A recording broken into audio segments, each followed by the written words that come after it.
And we are live. Hello, everybody. Welcome to episode 9 of Plot Hunter Season 2. How's everybody doing? Besides dying. I'm sick. PB may be joining us a little bit later if things work out for her, so hopefully, cross fingers. Everybody's sick and dying. Like chunky soup. I will be sick maybe next week after Comic-Con or the week after. Oh, yeah. We'll see. And then I have a con after that week, so we'll see. We'll see how that works out. I know. So let's see, announcements. Next week we will not have a show. Oh yeah, Varen, I forgot that you were so wounded from last session. I just saw your HP. Wait, what? Yeah, you have 35 HP. Yeah, Oh shit, we rested, didn't we? Yeah, we did, yeah. Please hold. Sorry. Yeah, sorry. But we won't be here next week because I will be at Emerald City Comic Con. But if you happen to be going to ECCC, come and hang out with me and see me. I'll be running around probably as Domino for most of the days, and then except for Sunday because that's the day I'm getting my Dungeon Master's Guide signed by Matt, Marisha, and Liam. I would have gotten everybody else, but I was just like, that's enough money right there. So like my entire Sunday is just gonna be waiting in lines to get signed. So that will be awesome. Andor. Thank you for joining us. Yeah. Thank you for following us. Let's see, reminder that if you are a subscriber, you get to give a tribute to any player of your choice. The list of tributes down in the Twitch chat, but it's stuff like advantage on a roll, inspiration, potions, and you get one free tribute per session, which the players have to use, or otherwise it disappears. You can also cheer to give them potions when they are needing potions, and the list of cheers is right there on the screen. We will have a dice giveaway today. We've got these lovely, I cannot remember the name. I want to say they're like Mystic something, but they're like the really cool like rainbow dice from a Die Hard Dice. They're neat. They're really cool. By the way, Die Hard Dice are freaking awesome. They're so nice. Like they sent me a free set of dice to give away when I ordered, which is really, really cool. They're really, really nice. And they are sponsors of Nerdsmith, so definitely check out Die Hard Dice. They're really cool. They have some really awesome metal dice that I have not yet invested in because their metal dice are expensive, but they're very beautiful. Anything else? I think that's pretty much it. So what happened last week? You guys continued through the sewers to the Xanathar Guild hideout. Fought one Duragar. Snuck past one successfully the first time through. Made your way to the final bosses who cast Darkness? I did. You did. That was probably the most effective spell for that situation. You basically encountered you countered the hobgoblin and the half-elf mage who had originally attacked you in the alleyway like a day or two ago. And as well as Neolor, who is a mind flayer, an illithid, which none of you had ever really seen before, and could have done a lot of damage if not for that fucking darkness spell, because he can't cast magic if he can't fucking see you. So that was smart about things. That was very smart. First time, guys. Yes, that was great. So you found Floon there. He had been tortured and basically had one hit point left. So you guys basically picked him up, ran, and continued retreating through the sewers back to where you came. You did have to find another Duragar, which Varen stayed behind to like hold off as best she could, and I seriously was scared for your life. It got pretty bad, but you managed. But you were fast. I was concerned for a minute too. I forgot that flanking worked both ways for a second. Yes. But you managed to escape with Varen's superior speed, and you made your way out of the tunnels, out of the sewers, back to the Yawning Portal. And that is pretty much where we ended the night. I'm going to assume until like PB shows up that Mira and Nemu basically went back to the mansion, or back to their house to rest the night off. Oh, can someone reset Mira's long rest? Ooh. Oh, yeah, here, I'll do that. Thank you. Yeah, let me go ahead and do that. Keep an eye on that. Where is camping? So there we go. So you guys took a long rest at the Yawning Portal, and when you wake up the next morning, Volo and Floon actually stayed the night there as well. Floon was very exhausted, and he was just so tired that he didn't even bother going home. So they are kind of just hanging around in the common room. Is there anything that you would like to do when you wake up in the morning? Varen, you wake up like 4 hours before everybody else. I want to read my my plot book that I don't know is a plot book yet. Your plot book? Yeah. Oh, you have to hit confirm. Well, that's weird. Okay, it makes you like hit the button twice to. Yeah, do it a wants to long make rest. sure that you're gonna reset everything because like it resets shit. Okay, well there you go. She should be reset now. But yeah, I would like to read the what's his face book. Hang on, I have his name. I have his name somewhere. Please hold. Okay, hang on. Hallister Blackcloak. Okay. No. You start reading through this book, and it becomes very clear that it's kind of, you're not really sure how accurate it is. It's very sensationalized. It sounds like it's something like a bestseller that is very much may not be the most accurate thing, but it's a fun read. But it basically tells you about Hallister. They don't really know where he comes from. He's for as far as anyone can really tell, he is a human mage. Let me see if I can bring this up. My notes say human question mark mage. Yeah, just like we don't really know where he comes from. He appears to be human. We shall see. Human or a changeling. Who knows? Nobody in this game is what they. Literally. Yeah. Let me get his history here. They just say that he journeyed from a distant land and came upon Mount Waterdeep, this is kind of supposedly before the city of Waterdeep became the city of Waterdeep. There is the big mountain that is on the western side of town, which is where the castle is, and on top where the griffins roost. And so he basically decided to create this dungeon deep beneath the mountain. And he basically built a wizard's tower, and he actually used his power he has somehow ability to tap into other planes of existence.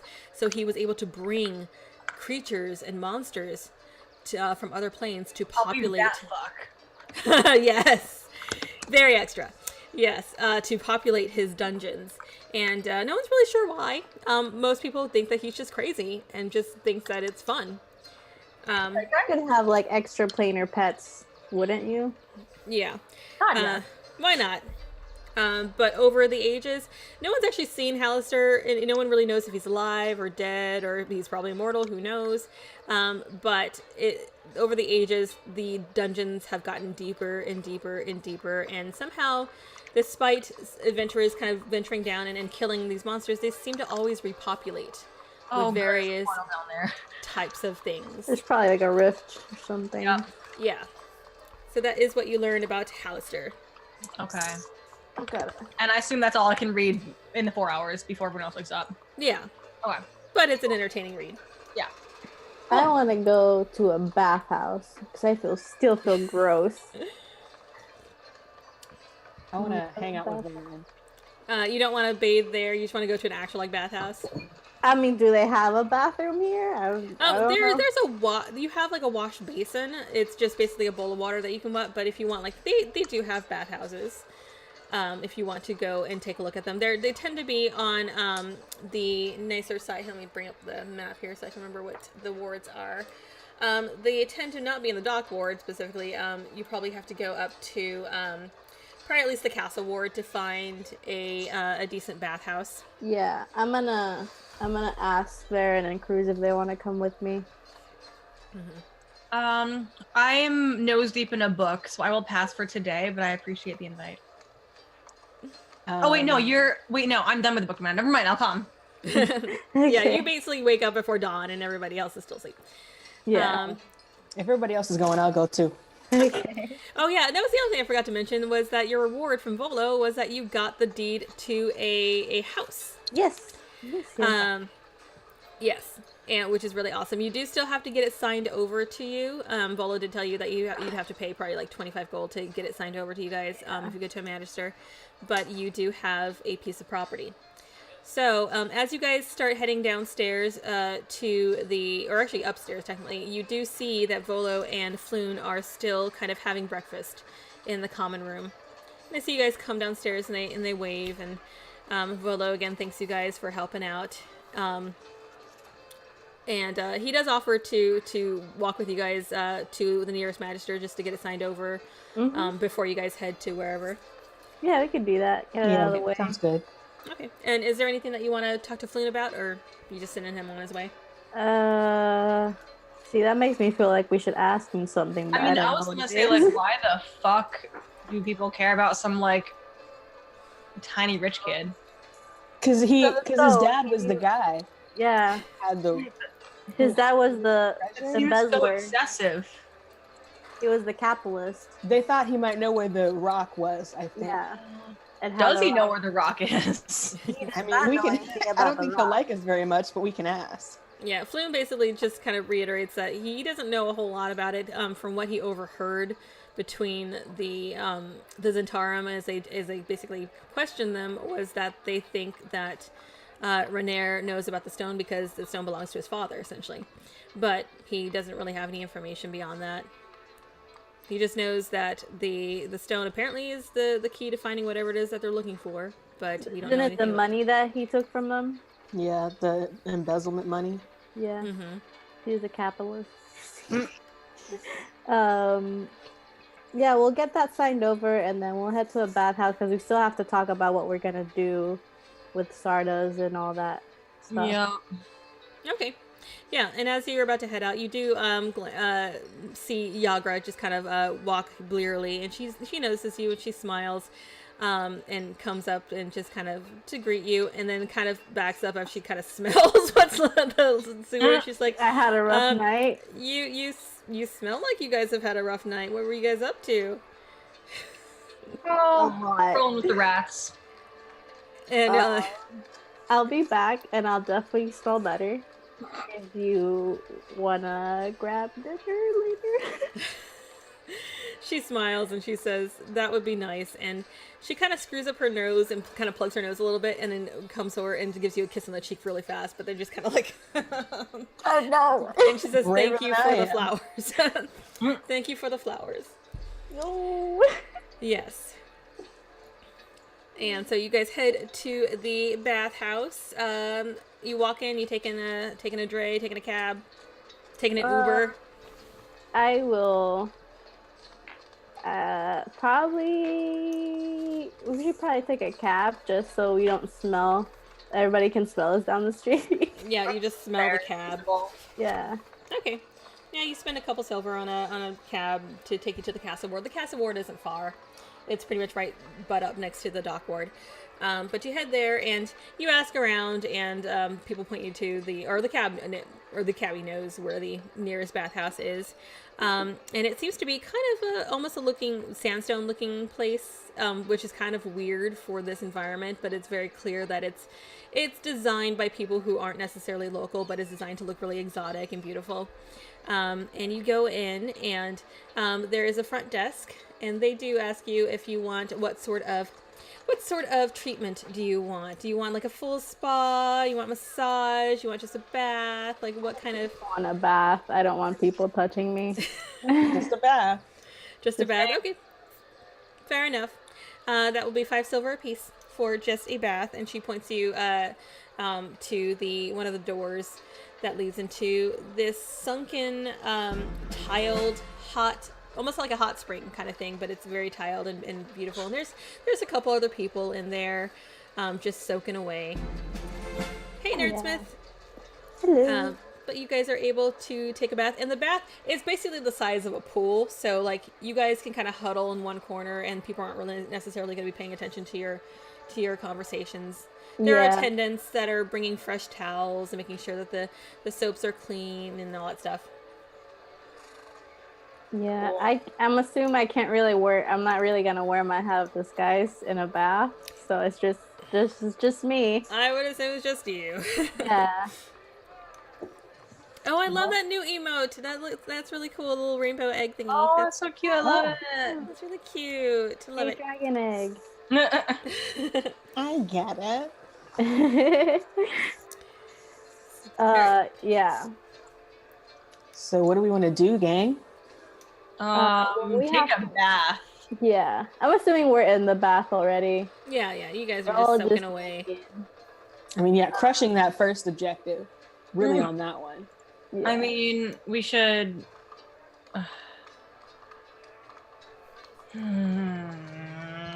There's so much shit to do.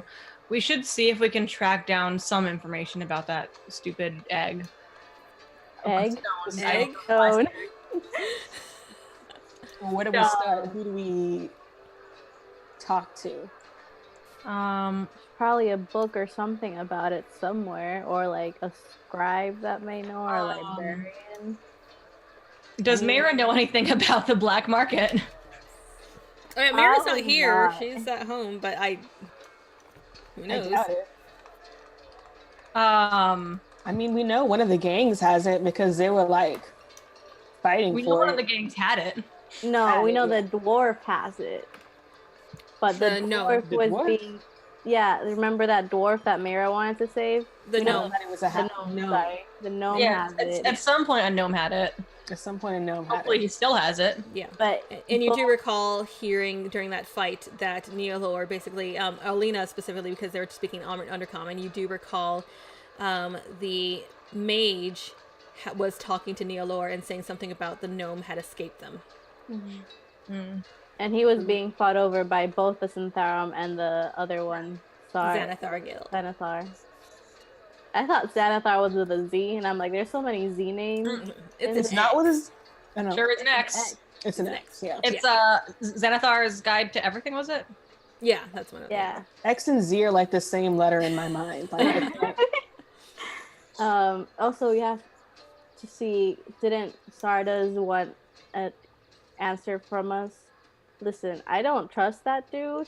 I can like walk up in there and just be like, what the fuck's going on? Because he clearly has some sort of interest in me and this, like, I don't like that, and this stone, and I don't like that. Well, oh hell. I don't think he knows anything about where it is right now. Well, he doesn't. That's why he's hiring us. But what's the intersection that you saw that gnome at? Yeah, what's the address? Near the shop, but he had been knocked out, and I thought he was being taken away by the Xanathar, but he wasn't. And Meta, how long ago was that? That was like a day ago. Okay. I want to say it was about 2 days ago now. Yeah, about 2 days ago. You guys had another rest, yeah. But that was like right by the market, because you guys were in the market and you went to the alleys. Mm-hmm. We could canvass the area. I doubt he's there anymore, though. I mean, not for him, but we could ask people if they've seen him. We could figure out the black market, like where the black market is, or like how to access it, and imply that we want to buy it. Try to get a read on who might have it. I guess we could do that. But did you guys want to take Zardoz's offer? Because he wants it. And his offer was that if we get it for him, he'll give us like a lot of money, but I don't trust him with that. Whatever this is, it's clearly very important if there's like gang wars over it. I mean, do we know what it does, or do we just know that it's coveted? We know that it might lead to a whole lot of money. Mm-hmm. Like way more than he's giving us. Right. You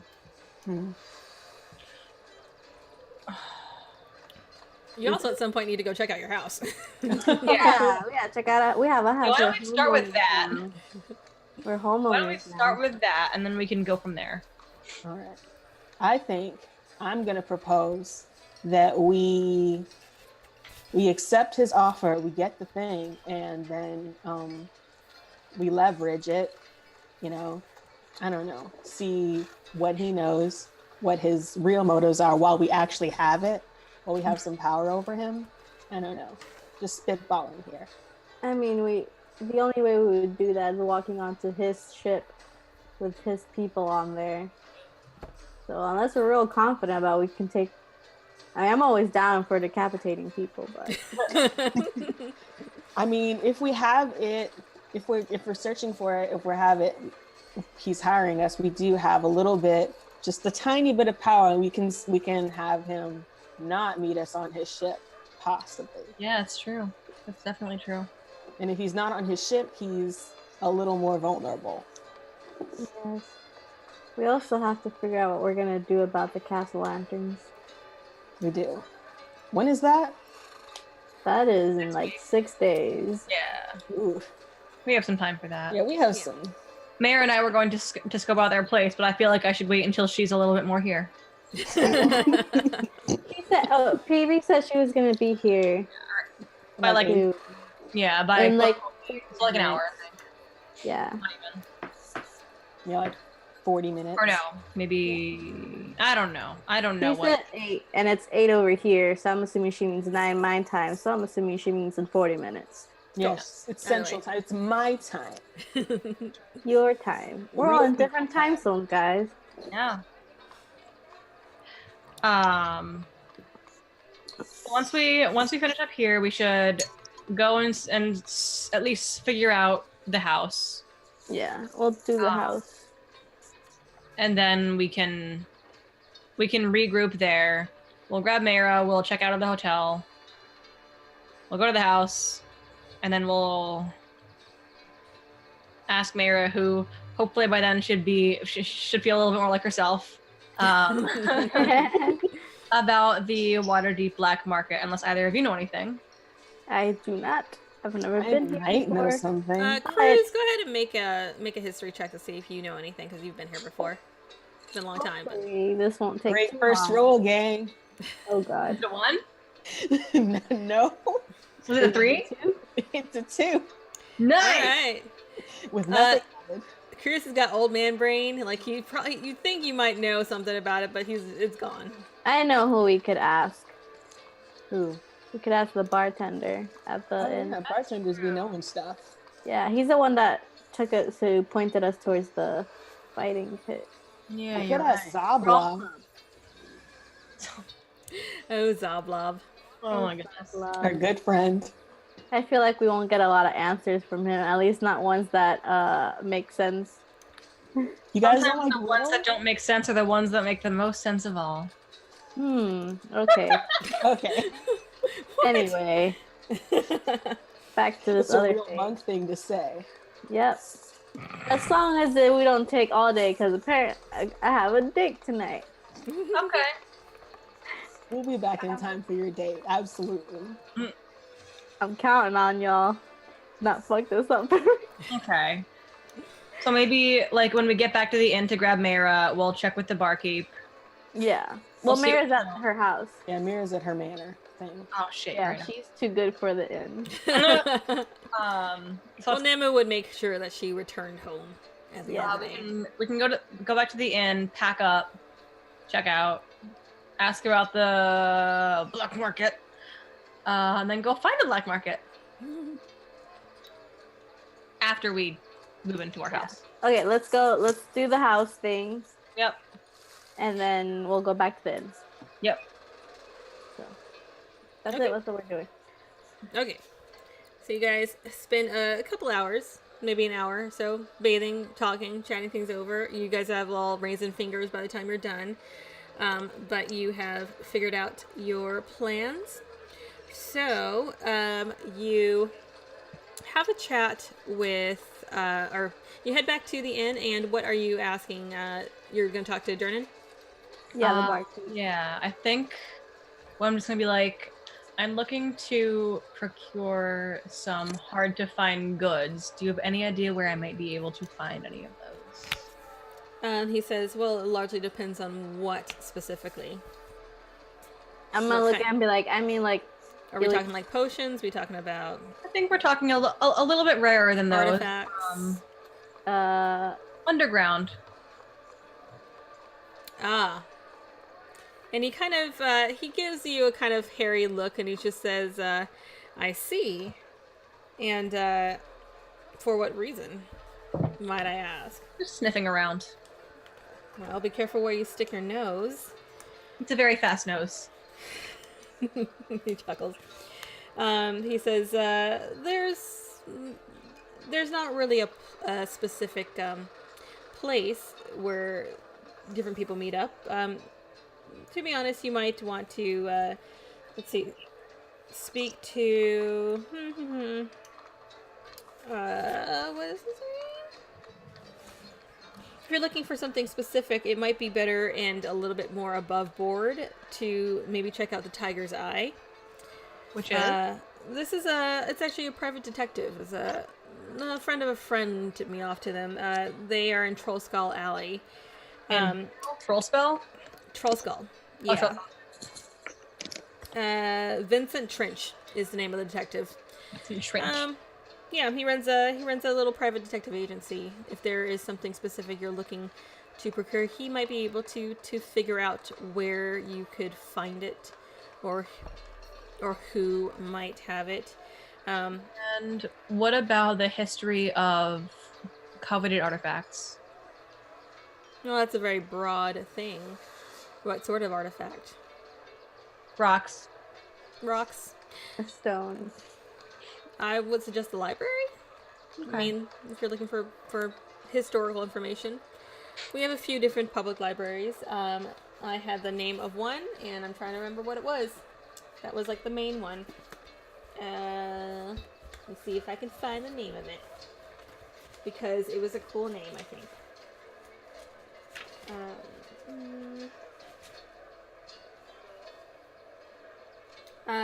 There is the Cosmic Athenium and the Temple Library are the two largest public libraries. Cosmic, Athenium, and the what now? And the Temple Library. Temple Library. Okay. That is excellent to know. Thank you so much. Yes. You guys checking out? He kind of eyes you. You have I'm assuming you have your packs and everything on you. Yes. We are checking out. It's been lovely, but We found we're homeowners now, apparently. Really? Yes. But Any we'll kind be back. Okay. And he kind of eyes you over Alina and says, well, Yagra will be kind of sad about that, but you make sure you visit. I will make sure I do. I will make sure I'll give her my address. I will try to find her and make sure I give her my address. Good. Hey. With Darren, like just write it down. Yeah, I can write it down. I can pass it to her if you want to let me know what the address is. I mean, is she here? She was here earlier. She's Yeah. not at the moment. She's never here. Okay, I'll write it Well, down. she saw you earlier, but then you were all smelly and gross. Yeah, well, I can back. I am gonna see her tonight, but I'll pass it on to you. Okay. And the address does have you going to Troll Skull Alley, so you can imagine that the Tiger's Eye is probably somewhere near actually where your house is. Oh, that's convenient. Yeah. I already took off the 25 because I assume we just like did the whole thing with Yeah. logo and whatever. So let's Unless move you it want to back. go over paperwork in D&D. Imagine. Yes. Here's your Roll folio. for bureaucracy. Oh, Depending Yes. on your role, it depends how many minutes you're there waiting. Yeah, right. So you guys head over to Troll Skull Alley. I'm assuming taking a cart again because it's easier just to rely on the people who actually know the city to guide you there. Yeah.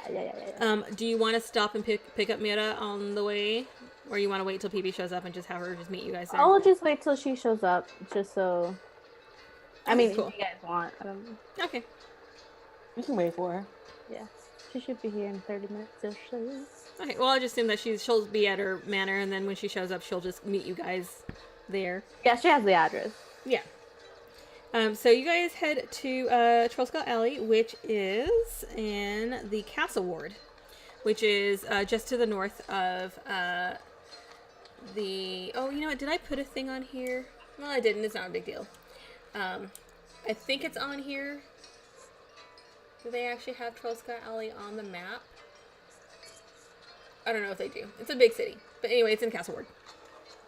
Ooh, we fancy homeowners. Yeah, very nice. Oh, I forgot about that map I found that one time. Oh yeah, you do have a map, technically. Oh yeah, that you got from the guides. Yeah, like I just found a map of Waterdeep online, and like I didn't want to look too deep into it just in case like there were spoilers. So I was like, Oh, I'm sorry. No, it's not Castle. It's North Ward. Yeah, you guys are. That's actually a fancier part of town. Ooh, we're fancier homeowners. Yes. Do they actually have that on the guys. big map though? Making it in the big city. I Yeah. know. Doing really good. I don't know if it's actually on the big map, but that's fine.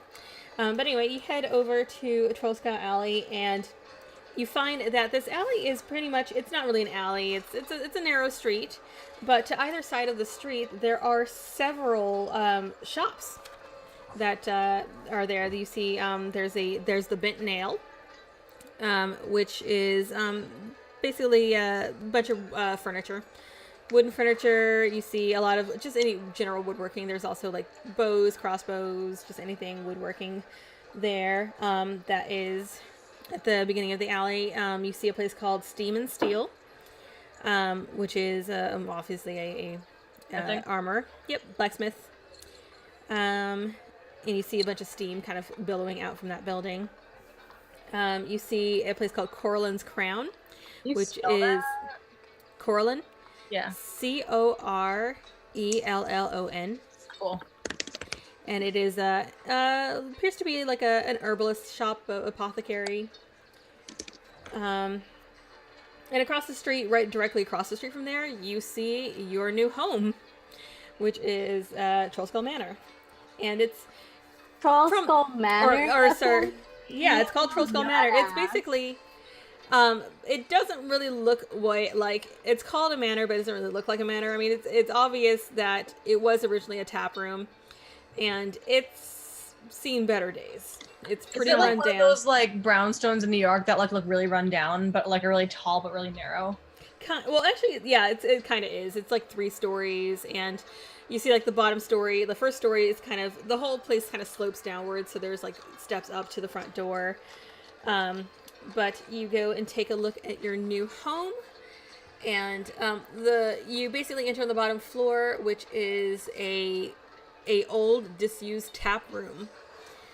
Oh yeah, I can't wait to turn this into something real cool. Everything is covered in dust. There is a hole in the center of the floor that you do notice and are avoid. But you head through there. There is there's still a handful of barrels of old whatever still in there. It looks actually like someone has probably been through here and maybe like ransacked it a little bit on this floor. Which is not really surprising. I mean, break-ins happen, but there isn't really anything of value left here, but it could be a decent place if you put money into it, if you were inclined to. I mean, I have money. We have money. If you feel like running a business. You And do we find... oh my God. Yeah. And as you're kind of searching around the tap room, you do find that there is, kind of behind the bar area, there is a trap door that leads down into the basement. And the basement also has just an assortment of bottles of broken wine and old barrels. It's clear that someone has kind of gone through and maybe stolen a couple things, but there's still some decent stuff maybe still in there. You'll have to test it out and see if it's any good, but there's still some stuff down there. And then that's it for this area. But to enter the upstairs area, you actually have to go back outside and around the corner because it's a separate staircase that leads up to the actual rooms. And that's mostly just for safety reasons. You don't necessarily want the main tap room connected to the rest of the house. Yeah. So you guys head over around and it leads you up. And the place is fully furnished. Everything is old, though, and covered in dust. So it's going to take a lot of cleaning. Some of the furniture. 4 hours a night. Aaron's gonna play house. No, just kidding. That's not happening. Oh my gosh. One good Ghibli day. We could hire someone to clean this place. That's true. Didn't the Tabaxi want money? That poor Tabaxi, that one person is going to do that and just scrub the hell out of your fucking house. We can't. Hey, she wanted money. That's Wait, true. what's that hallway? Like, What hallway?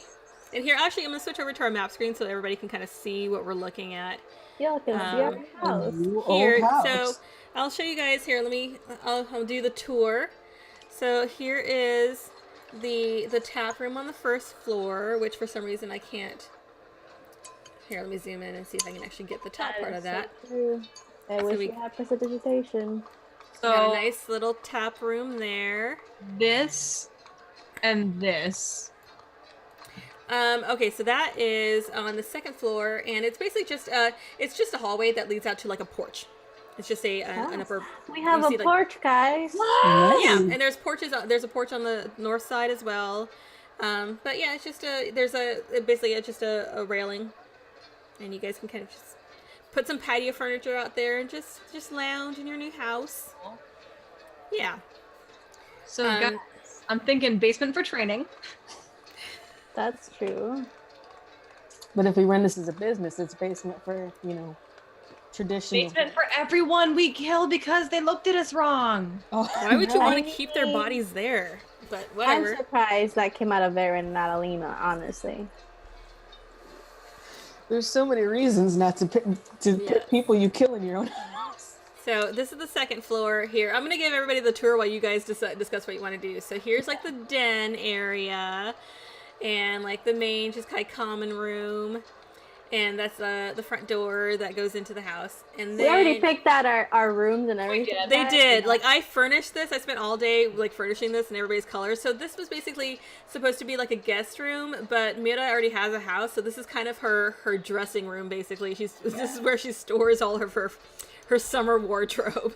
God. She has no other reason to be there. She has a house. Yeah. And then we have Cruz's room here that is decked out in blue. He's got I like the little like toilet privies that I put in there. I was really happy with those. Those are cute. And then you also have a turret in your room for whatever reason. Boy stuff. Yeah. And then we have like the library and is this Alina's room, the purple? Yes. Yep. Yeah, Alina's room down there with your attaching bathroom. I got fancy. You got fancy. And then Varen's room in green. Varen has the bedroom and then the meditation room, which is upstairs. Varen doesn't shit. Or There's a Varen has to bathroom. go down into Alina's room. But actually, there's a door that goes into Alina's bathroom that you can technically, so you can like share the wait, bathroom. isn't that the next floor up though? No, Yeah, that's a different floor, no? that's downstairs. Like you can go downstairs and go use the bathroom. Yeah. There's, Okay, I was gonna be like, extra that was bathrooms. like in that adjoining. floor. Okay. Yeah, There's Huh. two extra bathrooms on the like. yeah. right But I next mean, to like the if you have to library. take a bath, then you'll have to sweet talk Alina. Or Alina and Cruz are the only ones that actually have bathtubs. Listen, she doesn't have many nice things, so and she likes being clean, despite popular belief. All right. So that is your home. What would you guys like to do now? Go jump on your bed. Dust bunnies flying everywhere. Oh god. Montage. We need We're to gonna have a find. house. Oops, sorry.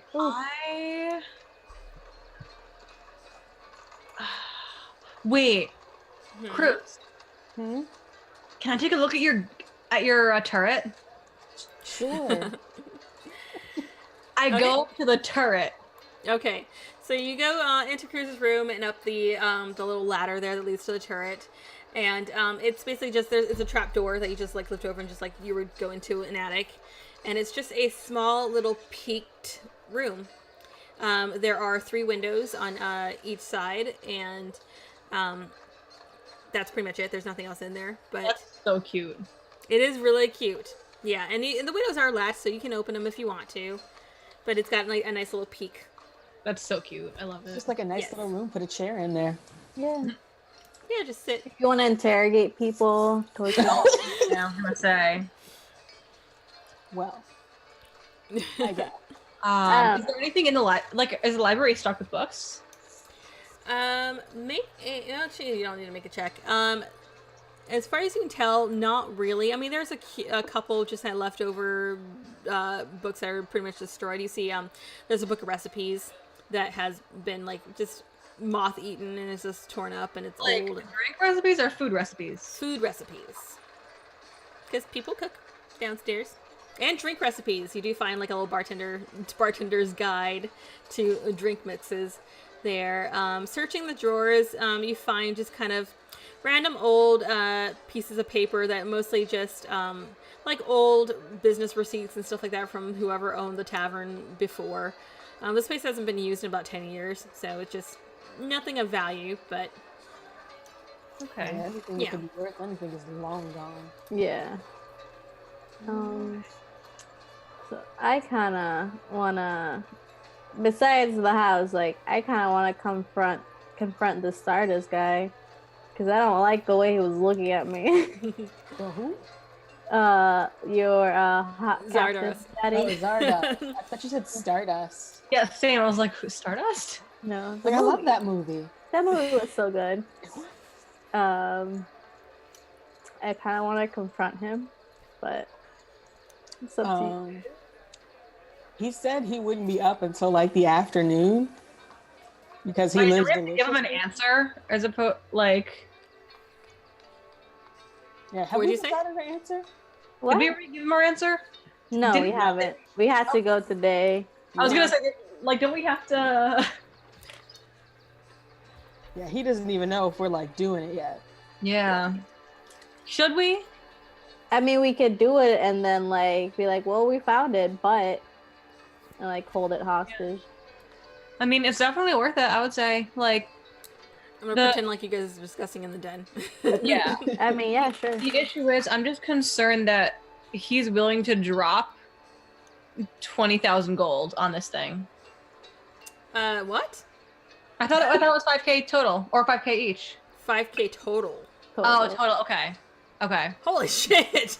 Damn. Damn. Stardust got money. But he did give you like an upfront amount, or was willing to give you an upfront amount, Yeah, which it was 100 up front and then 5k. I think it was 100 each up front and 5k total. That's yeah. why. Okay. Yeah. I'm just concerned that he's willing to drop so much money on it.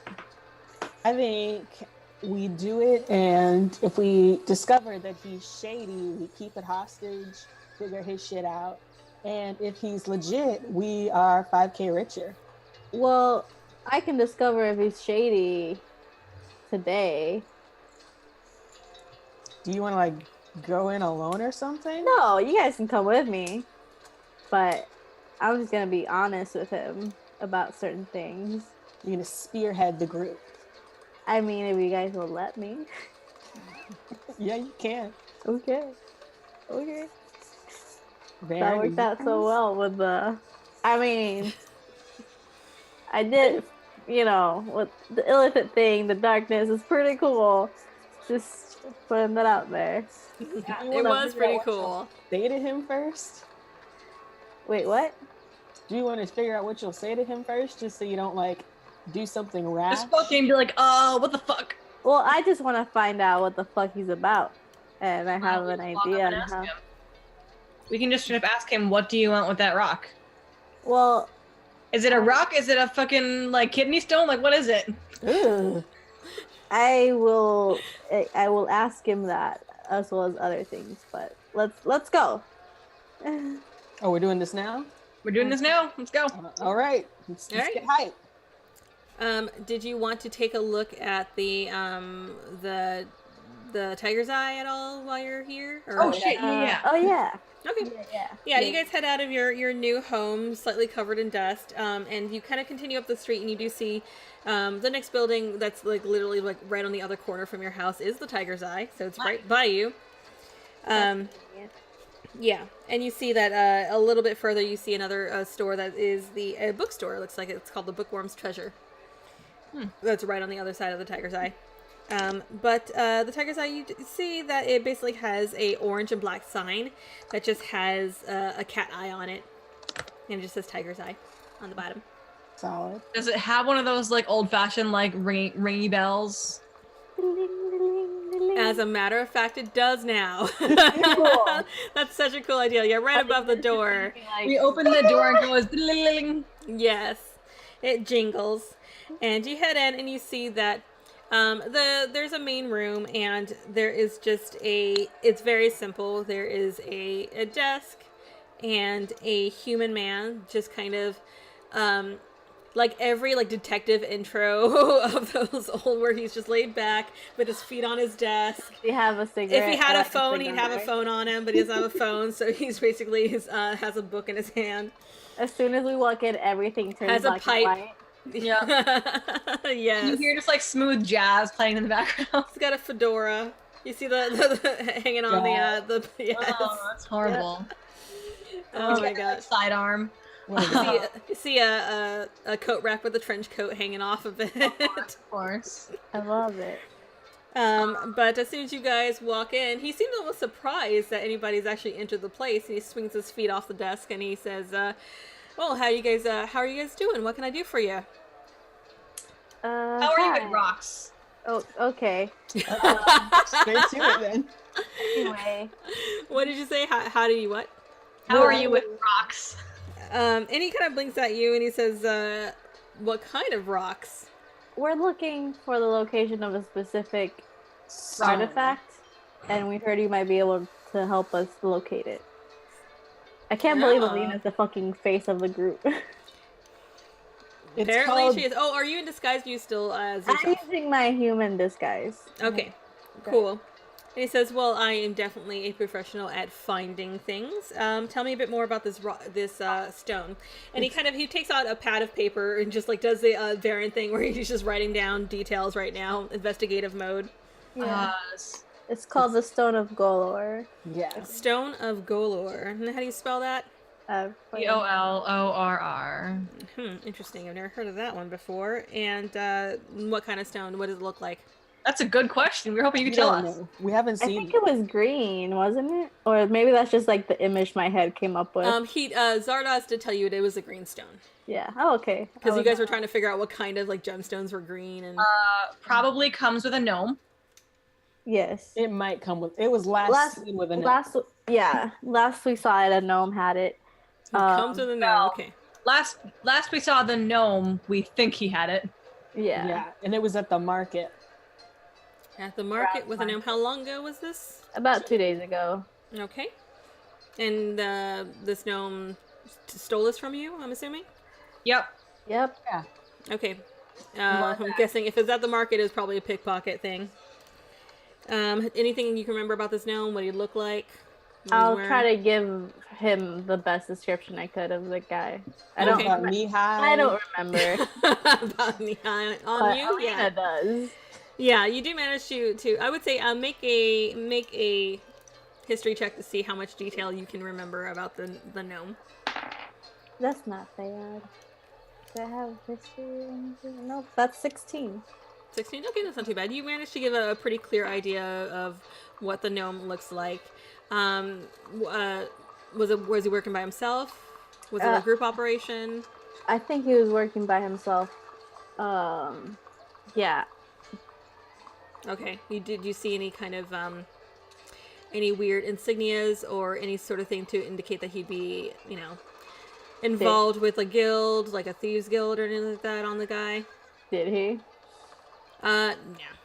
No. The gnome didn't. No. Okay. And he says, I'll take a look at this and see what I can find. Let's see. For my services, I typically charge about 50 gold and it'll give me a day, maybe 2 days, depending on what I find. Okay. I will hand him over some 50 gold. All right. And where can I find you? We literally live across the street, the Troll Skull Manor. We just came in possession of that. Is it In that small? old tavern? Yeah. Oh, all right. Well, you guys planning on reopening the place anytime soon? Because I could use a drink, and having to go far for a drink is not fun. I kind of miss having that place open. We might. We'll let you know. You'll be the first person to know. Excellent. All right. Well, give me about a day or so. I will see what information I can dig up, and I'll go knocking on your door. Thank you. Hey, is it spell or skull? Skull. Skull. Troll Skull. skull. The I've been skull of a writing troll. skull this spell bone this whole one. time. The shit made of bone. Yeah, shit made of bone. Yeah, I thought it was like magic, so my bad. No, it's metal because it's troll skull manner. Mm. We got decorated with a bunch of bones now. Oh boy. Gotta kill some Don't people, I remind me of guess. bones. We'll put him in the basement. I think we need 6 finger bones and a femur. That's very specific. Yeah. It's an old joke that at some point I need to mention 6 finger bones and a femur in every single D&D campaign that I'm in. Okay. Nice. Very nice. I can respect that.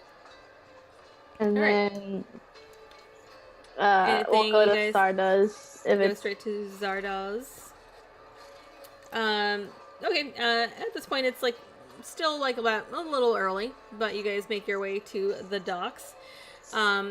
You don't see Zardoz there. You do see that there's a little bit of activity that seems to be ramping up at the docks. There's not so much activity on the boats, but you do see that the nearby warehouse where they were basically storing all the stuff, you see there are people kind of coming in and out, and you hear some noise and stuff coming from the warehouse that is right by the boats. What's going on?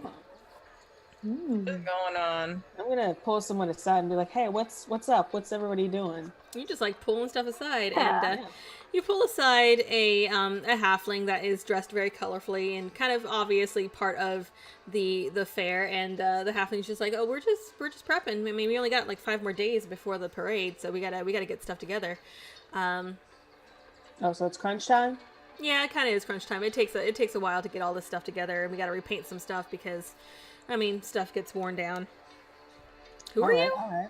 I'm nobody you need to know. Do you know where Zardoz is? Oh, Zardoz is over there, and he points to another warehouse that's like a couple rows down. He's just he's busy also helping out with the animals. You probably shouldn't be bothering him right now, but do you want me to take him a message or something? No, no, we had a meeting with him in a little bit. Yeah, this afternoon. Oh, okay. Well, yeah, he's over there handling the animals. All right. Do you know when he'll be done, or is it just like? It's ongoing. Like, we'll be done when the parade starts. How about that? Yeah. Great. Okay, thanks. Gotta be a little rude about it. He's in a hurry. You're interrupting his work. Bruce keeps grabbing people by the arm and stopping them from working. Like, come on. I mean, you know. We'll go over to like where Zardoz is and just like not like go over to him, but be like, "Hey, we're here." If you Yeah. have time. You head over to the entrance of the warehouse, and the big double doors, or like the bay doors, are wide open. You see people bustling around inside. You see a giant parade float, and you see a bunch of cages of various sizes with different animals. And you do spot, it's kind of hard to miss Zardoz in any kind of crowd. And you do spot his bright red hat with the white feather just kind of bobbing around and clearly directing traffic. And at some point, he does kind of glance over by the doors, and he does see you wave, and he's just like, okay. He kind of indicates, just give me a second. Mm-hmm. And he's just kind of barking orders and taking in, like, talking to people, signing off on stuff. And after about 3 or 4 minutes, he finally makes his way over to the entrance, and you see him, and he looks a little harried. He's a little sweaty. It's obvious that he's been busy trying to get stuff done. But he puts on a bright smile when he sees you guys, and he says, "Oh, it's wonderful to see you again so soon. Very prompt. What can I help you guys with? Have you thought about?" And actually, kind of takes you over to the side, so you're not standing in the doorway, but just kind of around the side of the building. And he's just like, "I'm assuming that you're here to give me an answer." Yes. Is it possible? I know you're in a hurry. Is it possible that we could talk somewhere private? Sure. Just give me just a moment. And he leaves you guys there, and he heads back in, and you kind of hear him just tell a couple people, bark a couple people that he'll be back in like 15. And so he leads you guys down to the Hellraiser, one of the 2 ships that is docked there, and he says, "If you want, we can talk up on the ship if you want." Yeah, that's Okay. like in a room. Yeah. He takes you back up to the Hellraiser, and I need to look at the map again. The Hellraiser looks pretty similar to the Eyecatcher that you were on. Where are my maps of my ships, man? Also, does he seem nervous that we're asking to talk to him in private? Make an insight check. can't see. Please hold 14. 14. From what you can tell, no, he just seems like he's been really busy, and he's not irritated at all. It's mostly the sweat is not from nervousness. It's just from him just running around all day. But he takes you up on the Hellraiser, and he takes you just down to just below the main deck to one of the smaller rooms that are there. And it's just a simple room that has just like a table and a couple chairs. It looks just to be probably an eating area, but it's fairly empty because most of the people who were on the ships are down helping get stuff ready.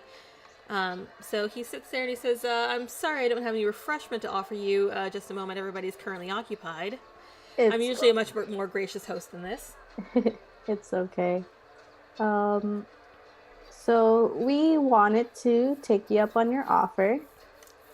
And he smiles brightly and he says, thank you. I greatly appreciate it. And I figured it would be a good offer for you guys. I am a very, very generous person to know. Yeah. Yes. Sure you are. Since this is a big job and hopefully we can establish some sort of working relationship. Ugh, I didn't practice this. I'm just gonna go. I asked if you wanted to. No. I want us to be honest about most things, and then I'm gonna take off my hat. You take off your... Okay, well, first of all, you were like... I'm assuming you switched to the guys that he's familiar with. Was that the elf? That was just my human form. That was the human form, okay. Still my human form, yeah. It's confusing. Sorry, it was Sarah. Okay, Sarah, okay. Yeah. Alright, so you remove your hat. And you see that as you do so, his smile gets wider. He does not look surprised. Oh, I know he doesn't look. I know what this is. I know it. I know. And I'm like, you seem to have a special interest in what's the word I'm looking for? Me.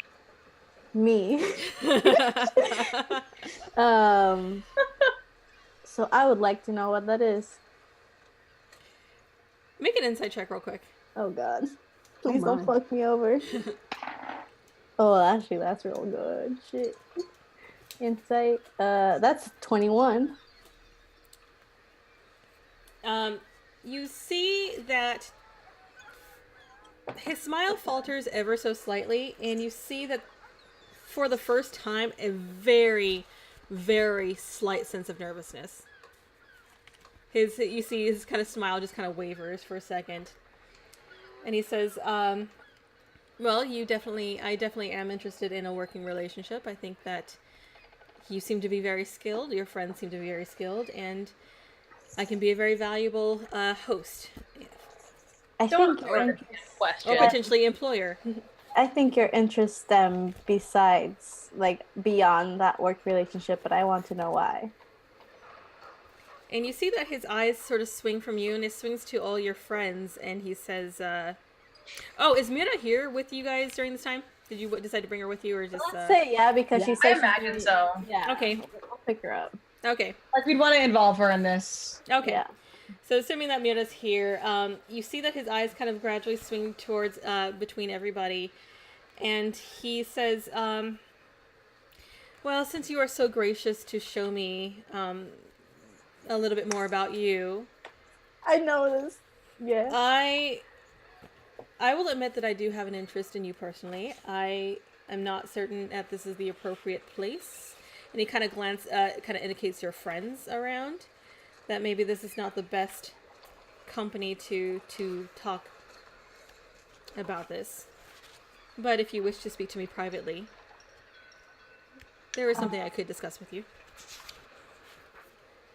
Would you guys wait outside for me? We could, yeah. Okay. And by the way, Alina has been standing. She never sat down. So as soon as they leave, she'll sit down like across from him or whatever. I'm gonna fucking listen in. I will say Cruz and Baron, and roll for Mirada too to make a perception check to see if you guys can listen in. God, these rolls. Oh damn! That's either real 25 good or for real me. bad. 25 for me. Damn. All right. For 18 me. for Mara. Cruz, what'd you get? 10.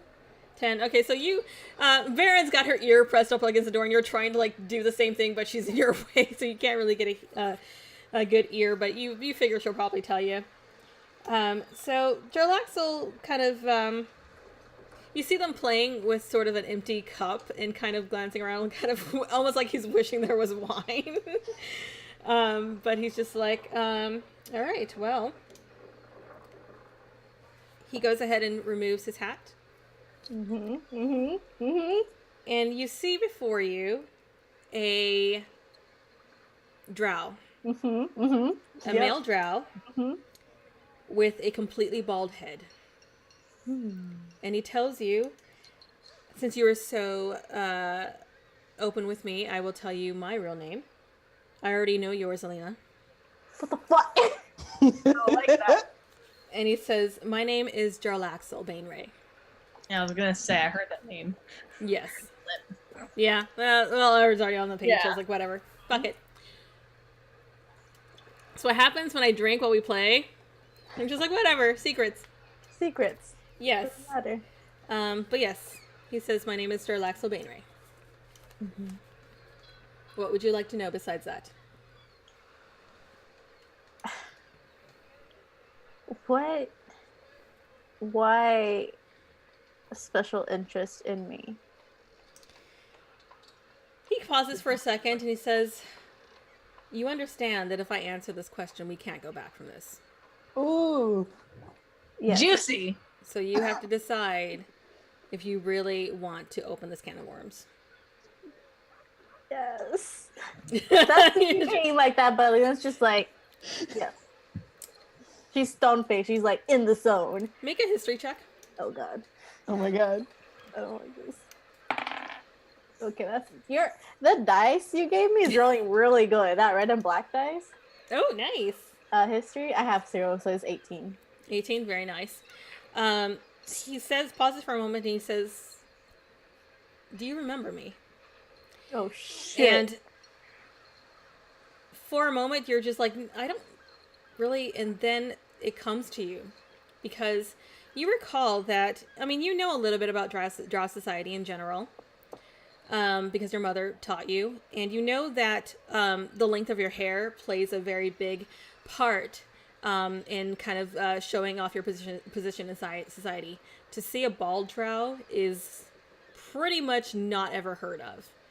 But you do remember one time seeing a bald drow when you were very young. You remember him showing up at your doorstep. You remember your mother being surprised and going outside to talk to him. And that's all you remember. And okay. It's like you knew my mother, didn't you? And he says, he smiles when you kind of reveal that you remember a little bit about him. And he says, I do indeed. She was my sister. Ooh. Hey! I was so close. What were you thinking? I thought it was her dad. Yeah, same. I thought it was that too. No, Oh my I'm God. half elf, so my dad's a human. Oh yeah. And he explains that it was largely by my doing that your mother managed to escape Medzobranzan and come to the surface. And that's where she had you.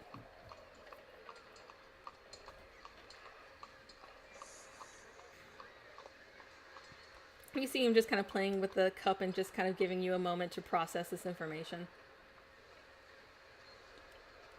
I'm just like mouthing, he's her uncle to Cruz. I just put that down on my sheet with my exclamation points. Uncles! What was his name again? Shit, I didn't write it down. Jarlaxle. Jarlaxle. How do you?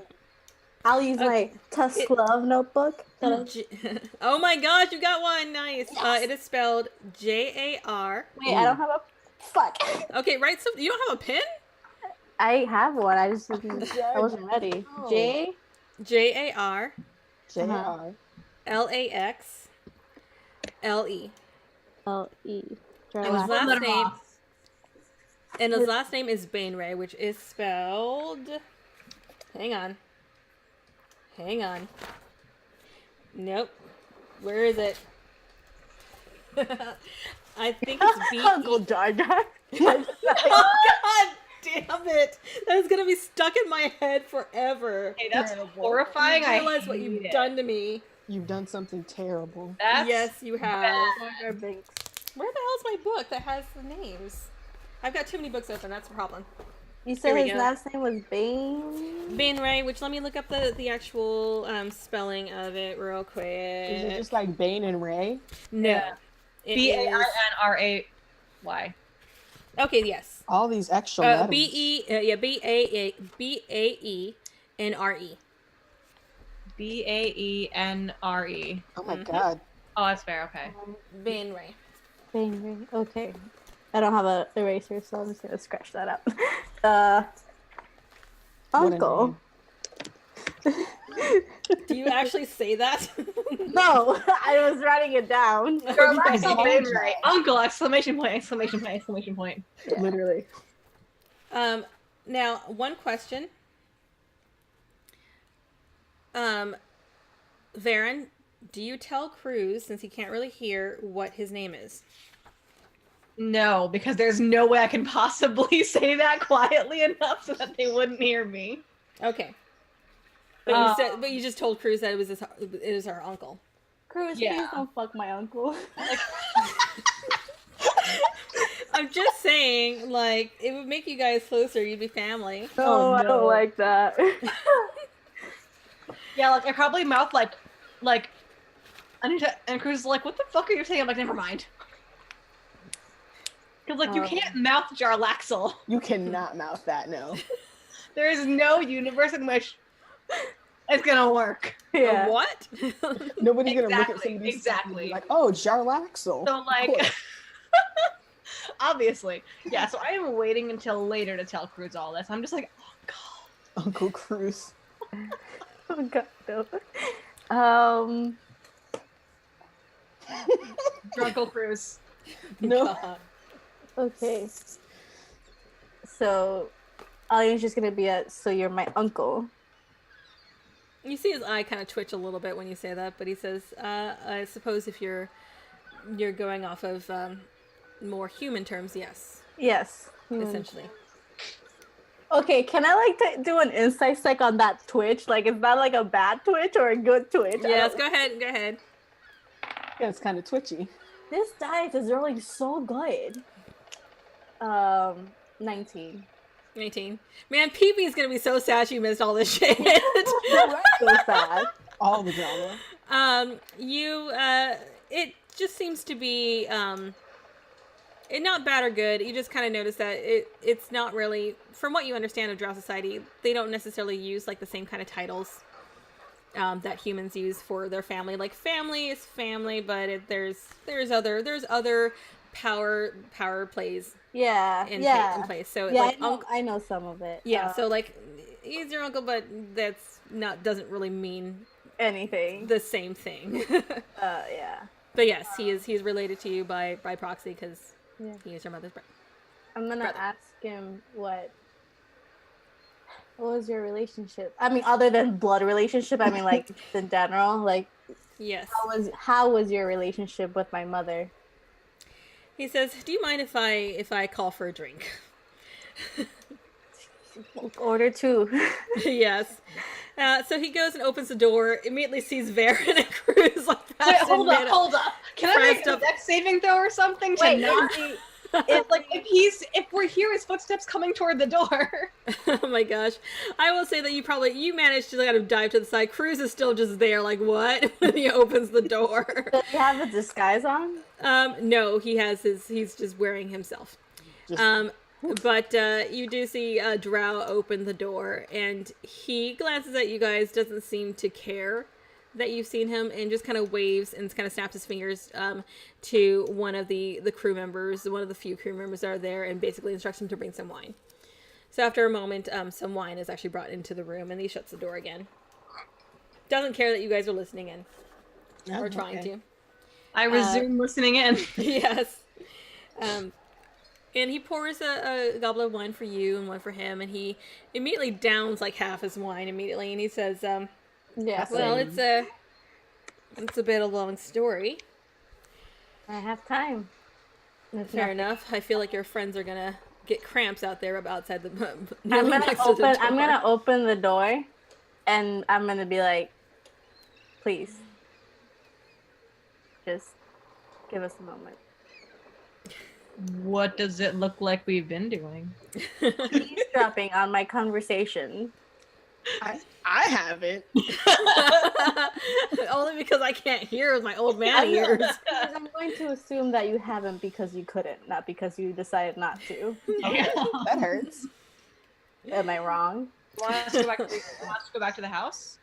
Just, you don't have to leave. Just, please stop eavesdropping. You don't have to go home. You just can't stay here. You can stay on the boat. It's a fucking big ass boat. Just move away from the door. Let's explore the Hellraiser, Baron. I mean, do you want to like hang on the docks? Have like a Baron cruise meditation party? That's true. Like Let's do it. Cruz Let's has do not it. had that yet. We're gonna do Nina it. will Okay. tag along because she has nothing else to do, but she'll go with you guys. Okay. You guys go and meditate on the docks. And now I can tell Cruz. Yes. As soon as like out of earshot, I'm like, Jarlaxle Bainray? So Cruz, go ahead and make a history check. Oh boy. Oh my god. Oh boy. I'm literally rolling abysmally today. This is I not got a- something I'd know, is it? I got Not a you. 7. You got a 7. Oh my god. I will say I will give you advantage because of your history. Oh my god, thank you. Please roll another dice. Oh my god. It's the same roll. Cruz's old man memory is just going. He's just like, at first it sounds familiar, but it just fades away. You do not remember where you heard that name before. Does Mara know? Mira, no, she wouldn't know because she wouldn't know. Man, This is like her first time in this side of town or this side of the continent. She spent most of her time over in Cormier. there's nothing I can do for that roll either. That is so sad. Please That is pull one out. that is very sad. Can I give Cruz my luck point? Oh my god. If you really want to, I will let you do it for this chance. I'm not going to give Cruz my luck point. So, like, roll really bad again. Oh my god. Yeah, Okay. given your history, I'm not giving you that luck point. Like these Roll a 9. I haven't rolled above 8 today. No, you rolled a 10. Jeez. Oh, no, Change that was your just dice? stuff. Oh, okay. Change your dice? Yeah. I only have 3 sets of dice. Well, change them. Okay, so that doesn't ring a bell for Cruz. No, either. So back in the room, Jarlaxle finishes his wine and he says, well, I was the one who helped your mother escape, Minzo Branzen, when she decided to. And I'll be honest, what do you know of your mother's, what do you know of your parents and what happened to them?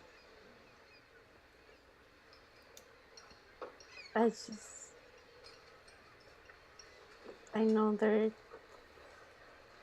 dead. And he says, do you? Shit. That's what I was told and shown. By who?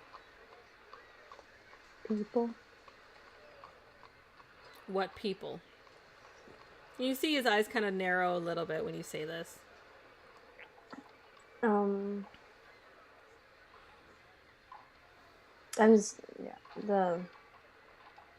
had an interesting relationship with the Castle Lanterns. And you see his eye, he kind of relaxes a little bit and he nods and he says, I know. And he explains, truth be told, I knew your mother was living on borrowed time. People don't escape Menzoberranzan easily, especially not House Bainray. And go ahead and make another history check to see if you can recall anything else about this. It was a 10. The Okay. dice was like, no more good rolls. Okay. And he explains, you must understand that the house that we were born into is one of the most powerful, or the most powerful house in Menzoberranzan. Oh, that's cool. They're the That's first me, house. not Alina. Yeah, they are the first house. And as a result, escape is almost impossible. The only way to survive outside of the Underdark and Menzoberranzan is to obtain power and make yourself indispensable to the point that House Bainray cannot harm you without harming themselves. And that is what I have done. And that is what I encouraged your mother to do, but she refused. She wanted to live a simple life with that blacksmith human. And I knew that it wasn't going to last. Can I see, like, his, like, is he saying it, like with, like, disgust? Okay. Racist. Yeah, go ahead and make another insight Is he check. being racist? 21. 21. He doesn't seem disgusted, but he's more emphasizing the fact that it's almost like she lowered herself to be with an ordinary person when she comes from a very powerful family. But he says she wanted to live a simple life, and so she married a human, and they had you. And they traveled from place to place, trying to live a simple life, all the while trying to avoid being treated like people like us are often treated on the surface. I made a promise to her that I would do my best to help keep them under the radar of House Bainray. Bainray has a long reach, but fortunately for her, I have power and connections, and I was able to throw them off their scent for a time. But I knew it would not last forever. And eventually they were found. Your parents were taken back to Menzoberranzan. They are probably dead at this point. It's not like House Bainray or any house for that matter, not to simply accept this sort of slap in the face of having one of their own abandon them. If they did not kill her, they did something worse. Guess where we're going to next, guys. And he says, my promise to your mother extended to you. I made it my job to try and keep you safe. I am aware of what happened with the Castellanters. I will apologize for not being able to save you from that situation. I was dealing with a situation of my own that took my attention. But I will say one thing, and I know it's probably something that you don't want to hear. And I know that you're probably already aware that they are in this city. But your time with the Castellanters may have saved your life. The Castellanters were very good at keeping you secret. And they may have been the only thing that kept House Bainray from finding you. Now that you are out in the open world again, however, your fate is now your own. But I can help you. As I said, I have power and connections. And if you are willing to work with me, I can see that House Bainray will not harm you.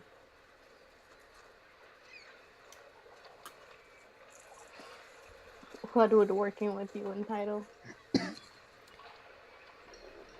He sits back and he says, well, I already offered you one job. But further than that, beyond that simple job, I would like for you to join my organization, Dragon Darth. Damn, there's so many organizations. There's a lot. Yeah, there's a lot of factions, man. Everybody's got a club. Everybody's got their own club. Guilds or some shit. Yes. He explains that Dragon Darth is a well, they're essentially my spy network. We are mercenaries, but what makes us so unique is that we are composed of outcast drow. Most of the members of Dragon Darth are male because they are the most likely to be outcast from drow society, but you would fit in because being a half drow, you are also by proxy an outcast. Okay. If you join Dragon Darth, you will be under my wing, and I can protect you in exchange for doing various jobs for me, including the one I've already offered.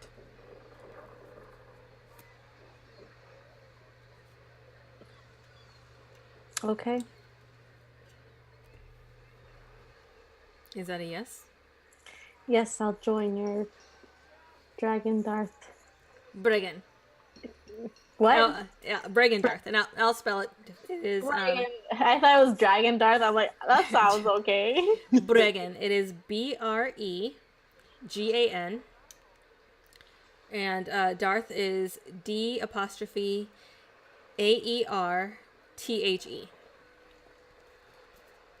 T-H. All letters. Yes. Dragon Darth. Dragon Darth. Dragon Darth. Okay. Yeah. Yes, I'll join your club. Your club. Organization. Yes. Your organization. And you see that he smiles gently and he says, I am happy to hear that.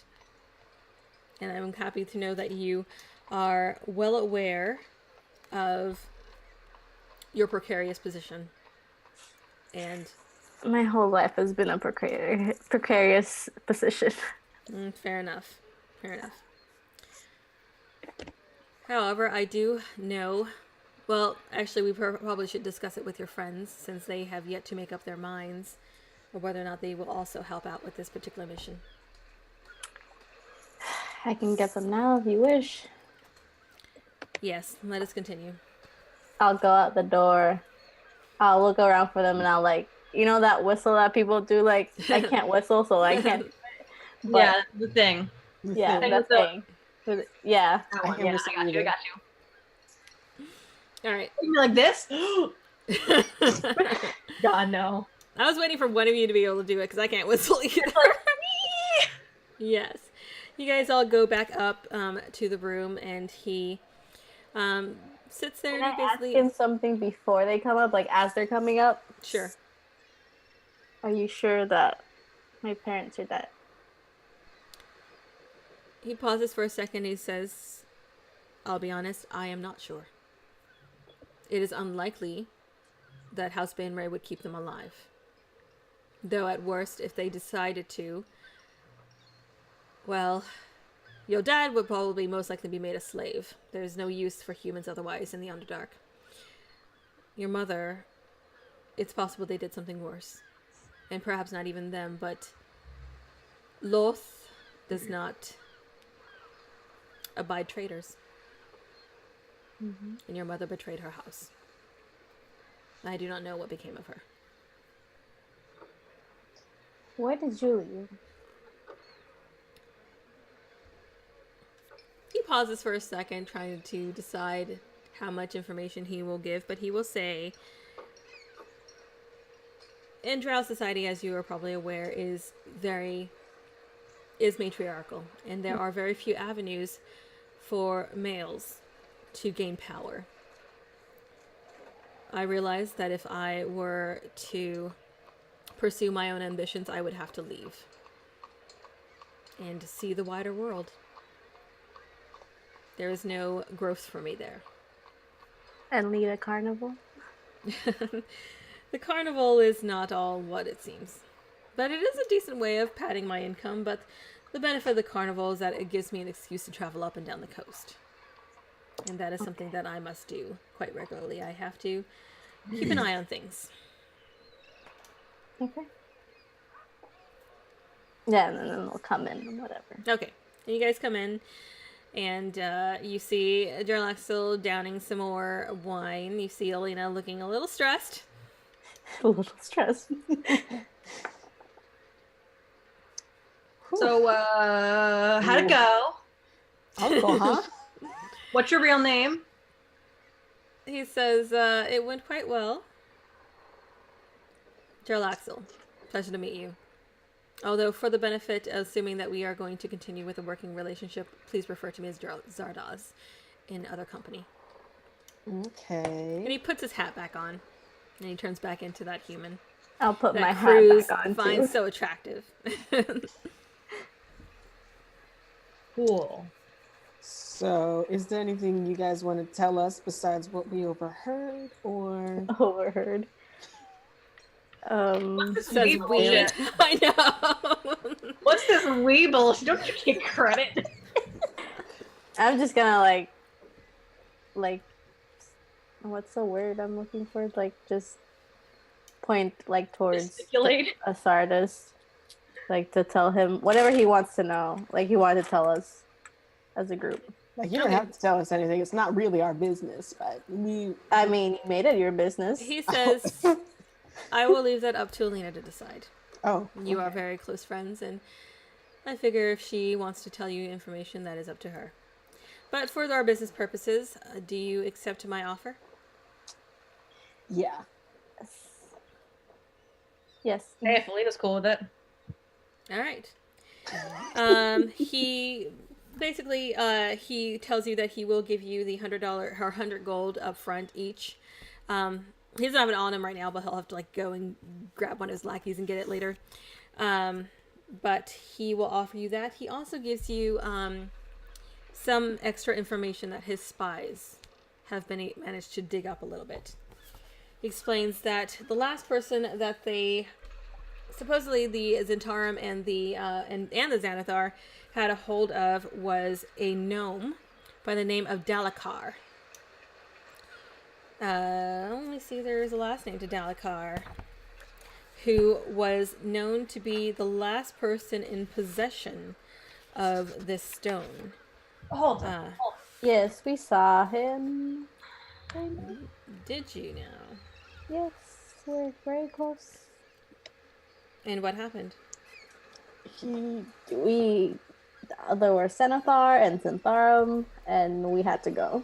Yeah, he got captured, and then I think he got away. We heard he got away. Which was the one that we broke into, the Xanathar? The house was the Zentarum, the sewers was the Xanathar. Xanathar. I'll let him know that for sure the Xanathar do not have him. Okay, so he has somehow escaped, quite possibly with the stone still in his possession. It is my understanding that he might actually be a spy for Dagult Neverember. God. It seems that he may have sent Dalakar here to retrieve the stone for him. Christ. Okay. Is he the guy who did the thing? He is the guy who did the thing. Okay. Yes. Yes, indeed. The guy who did the thing. So do we need to figure out where he is?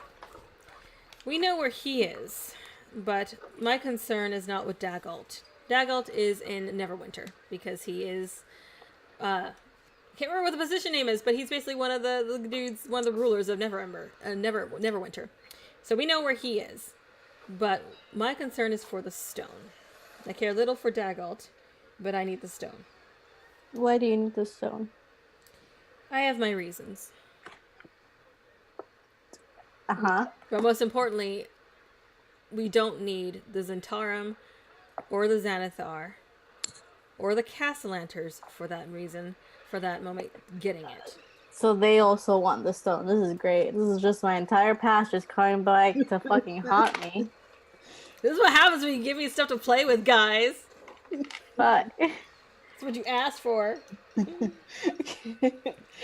Saloni. Can I please try to history check again now that I've seen his face? I will let you history check again.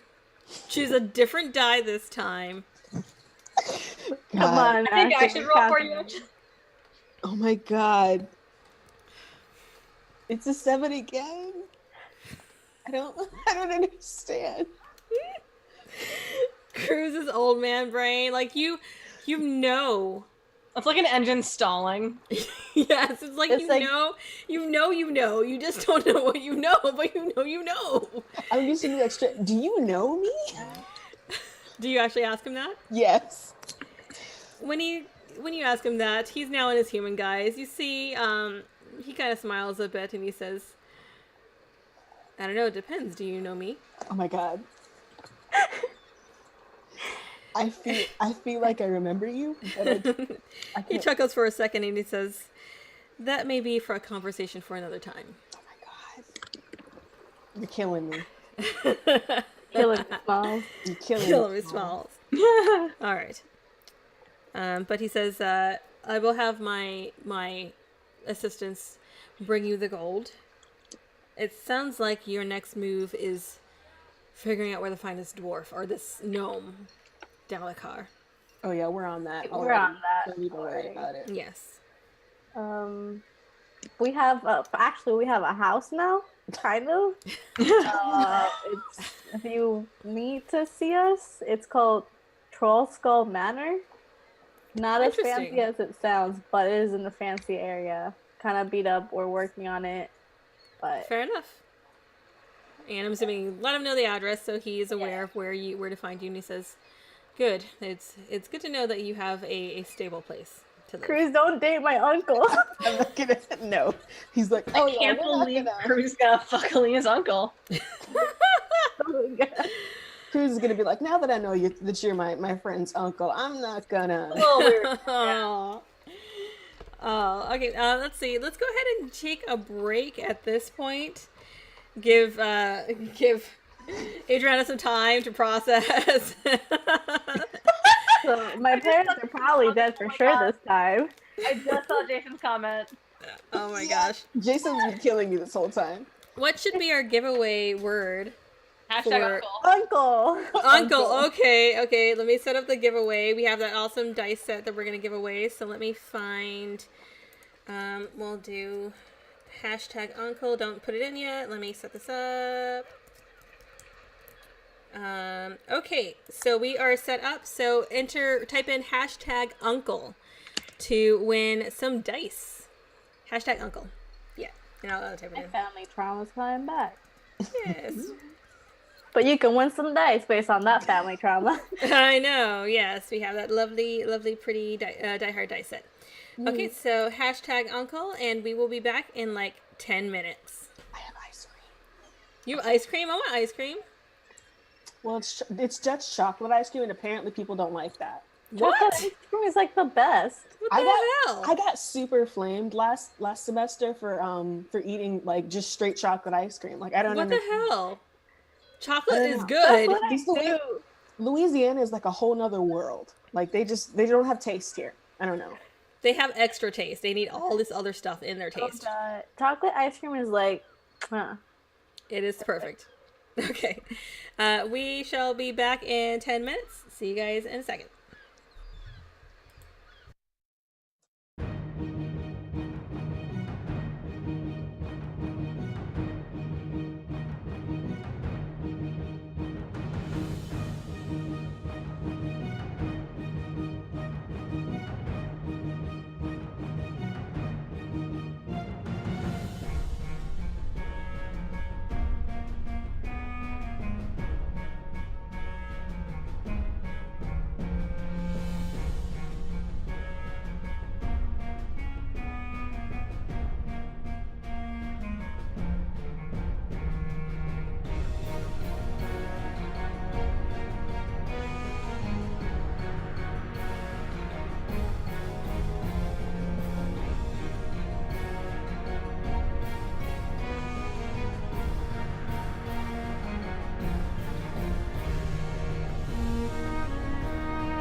And we are back. So let's go ahead and roll our dice giveaway.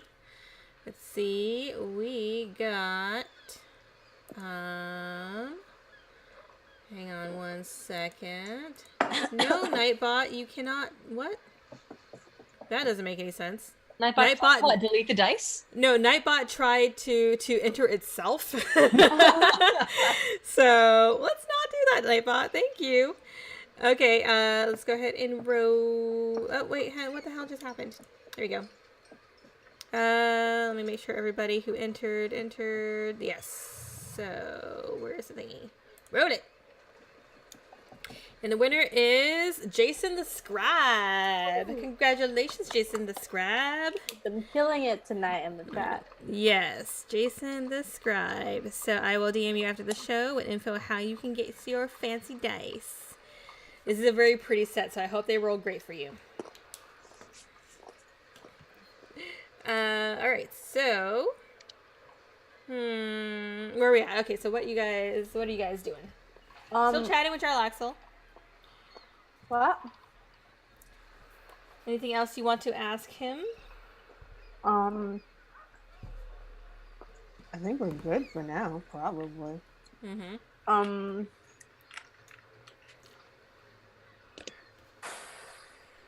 I kind of want to ask him if he wants to, like, if he has any interest in, like, a familial bond. You want to be my uncle? Do you actually ask him that in front of everybody? No, like, okay. I'll be the last one out, and I'll ask him if the only interest he has in me is joining his Bregendarth, yes. Bregendarth. You see his eyes kind of soften a little bit, and he says, "No, that is not the only interest. I know you have lost much, and I made a promise, as I said before, to your mother, and I will do my best to keep you safe. And I may be many things, but I do stand by my promises. I am sorry you have suffered much." I'm sorry as well.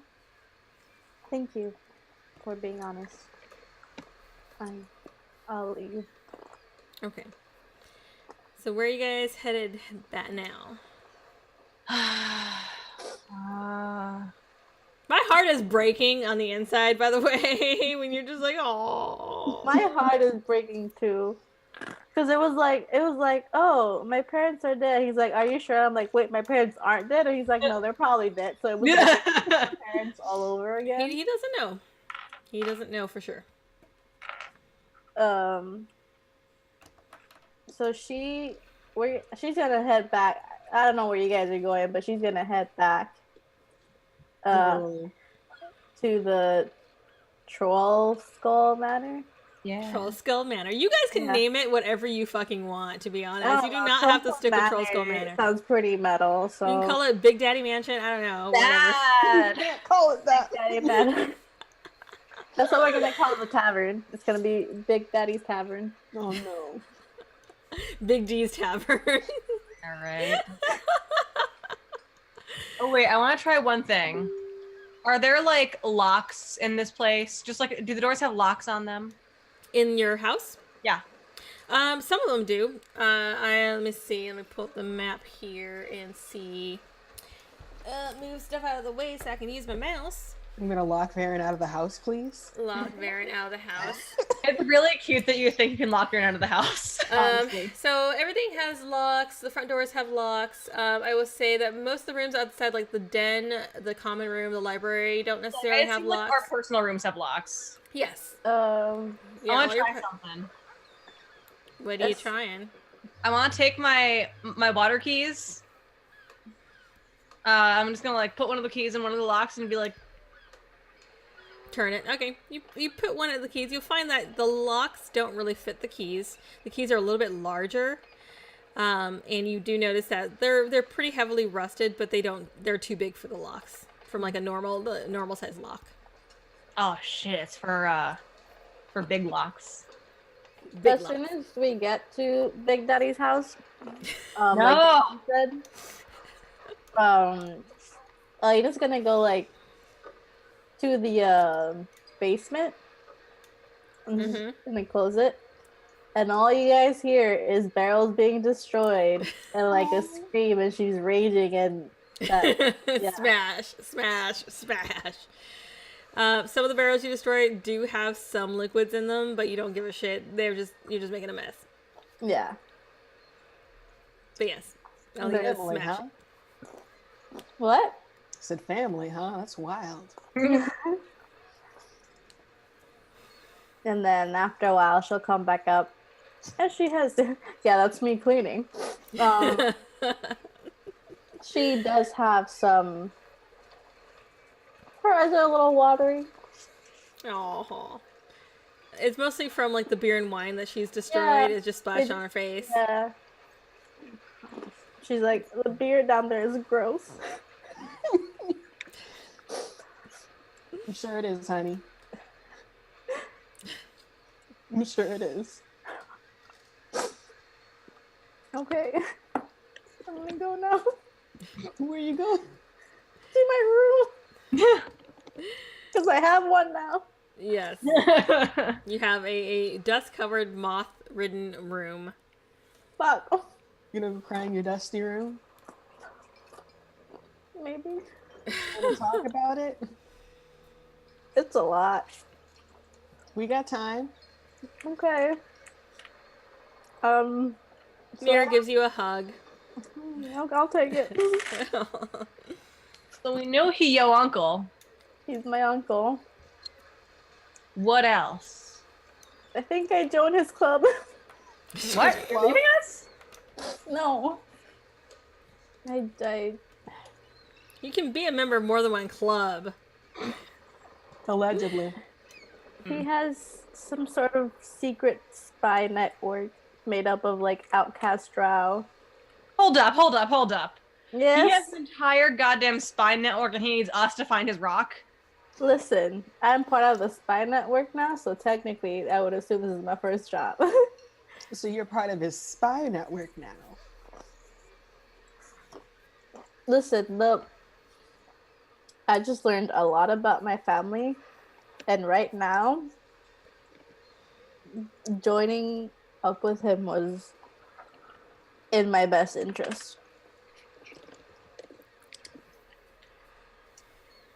Apparently, when my mother left, that their house did not take it very well.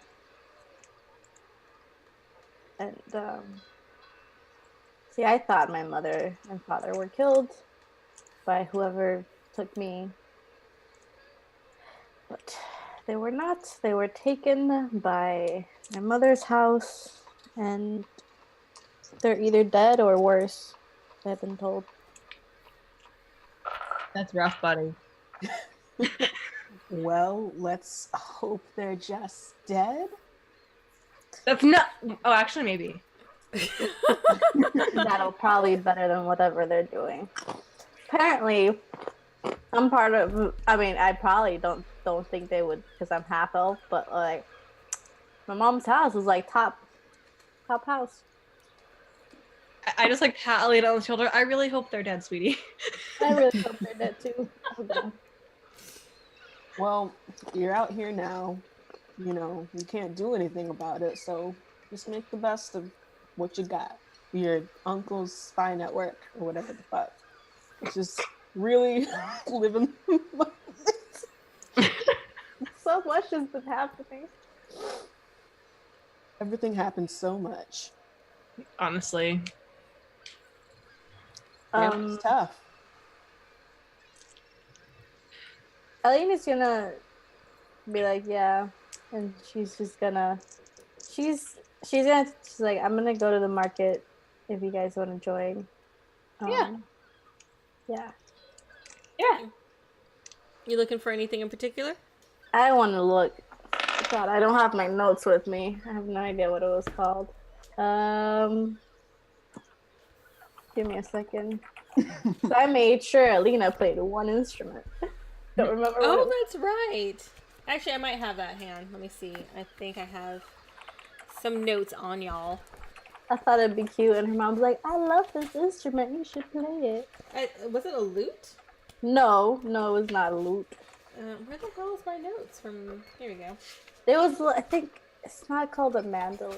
It's not that. It's a little thing where it's like little, like. And no. Oh, like the finger harp thing. Yeah. If anybody Dulcimer. wants- What? Yeah, that. Dulcimer. Dulcimer? No, I think I told you one No? first, and then I changed it though. Oh. There was the dul. I'm like, that's too big. No.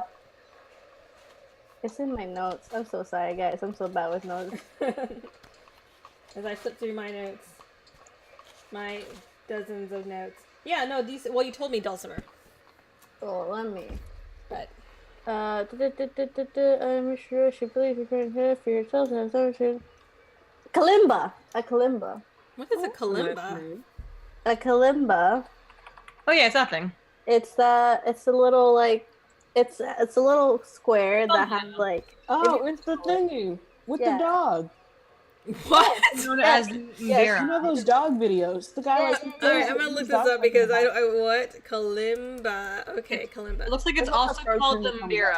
Oh, okay, I see what it is. Okay, Yeah. Did you see Okay. that dog? Yeah, it's like the first video. Yeah. that popped up. I'm putting in the Can't help Twitch falling chat. in love on a kalimba. cool. Okay, cool. Okay. What are you doing with your, just playing some music? Well, she's looking for a music store or an instrument store.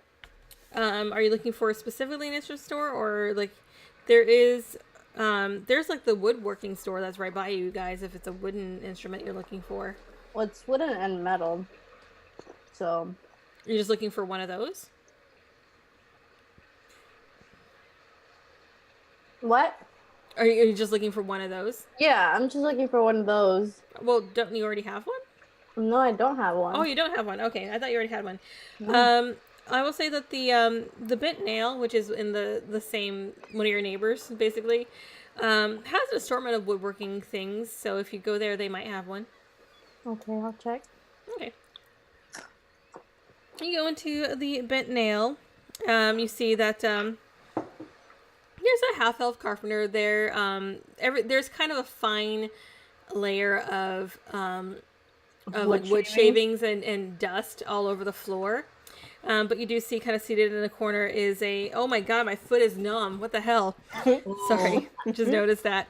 There's a wood carver who's just carving a figurine out of wood and sitting in the corner, and it's a half elf.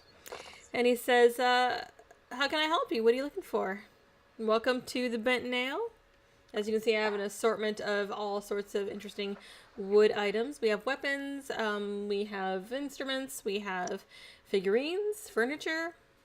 I'm looking for a small instrument called kalimba. I don't know if you would have one of those. Or mbira. I don't know. Okay, he pauses for a second. He kind of digs around and says, let me look around for a second. Go ahead and browse. Let me dig around in the back and see if I might have something that matches that description. And he goes and digs around for about 10 minutes or so. Gives you guys time to browse this little shop. But he does come out with a kind of dusty looking kalimba. It looks like it's probably just been like stuck on a shelf behind a bunch of stuff for a while. But he blows the dust off of it and he's just like, is this the thing? And it's like about, that big. Yeah, it's about this big. Yes. Yeah. How much for that? Well, this thing has been sitting around for a while. I'd say 2 gold. Yeah, I'll give him 5 gold.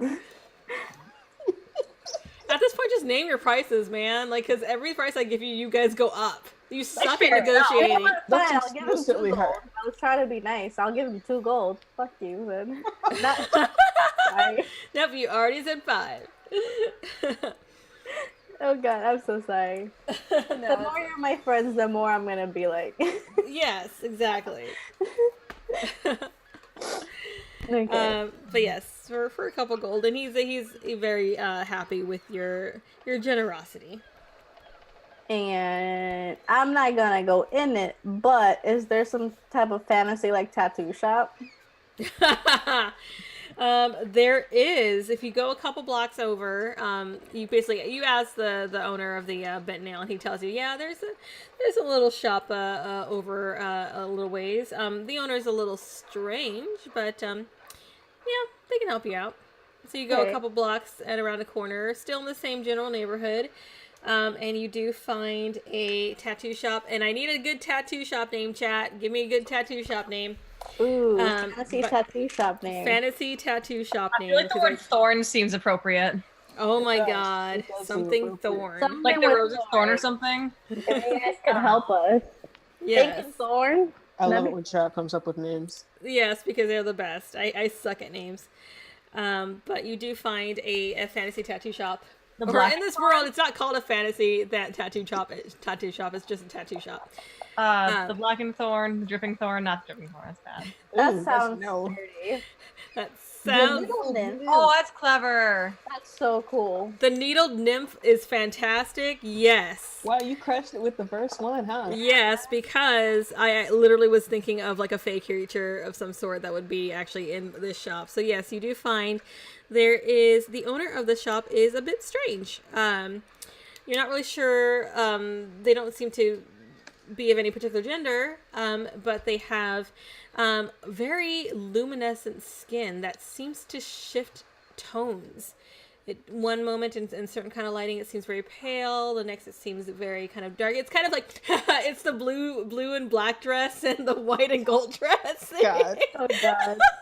No, we're not Hey. doing that. What- Hey, Yes, no need to bring that back. I know, but it's kind of that. It's almost as if their physical form is an optical illusion, and you can't quite focus your eyes on what you're seeing. And they have these very large almond-shaped eyes that seem a little bit too large, and their irises are very like shimmery. Alina and Battle Angel? What? No. Alina Battle Angel style. Oh god, that's so yeah. bad. I hate that movie. I didn't watch it. I just Uh-huh. But yes, and you find it's hard to kind of focus your eyes on them, but they do greet you when you come in, and you do see it's a very small hole in the wall little shop. But they say, "How do you do? What can I help you with today?" And you see on the wall are various designs and pictures of things that they have sketched. You see anything here that appeals to you? well, I'm looking for a custom design. Are you? And what kind of custom design are you looking for? And you see that they bring out a little sketch pad. I'll probably like draw it up in between the next 2 weeks since we don't have a Okay. episode next week. But basically, she wanted something that had like a sun and moon theme with stars. People And would love that. I know, right?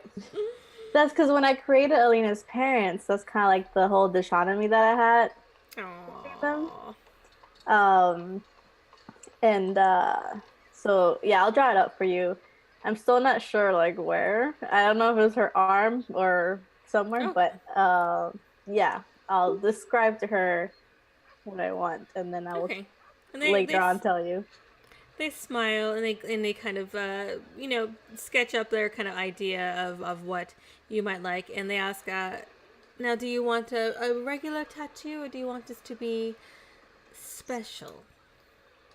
Special how? And you see that their skin just sort of shimmers even more, and they say, I can make certain things, beneficial things, and add them to your tattoo. Little bonuses, if you wish. It is pricey, but it is my craft. I love this character. She's my favorite so far. What price are we talking about? So I got money. I have to spend it on this. I will.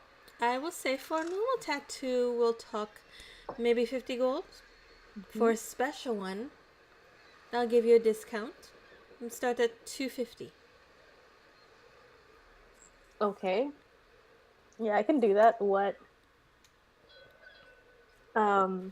what kind of how do you make it special? How special.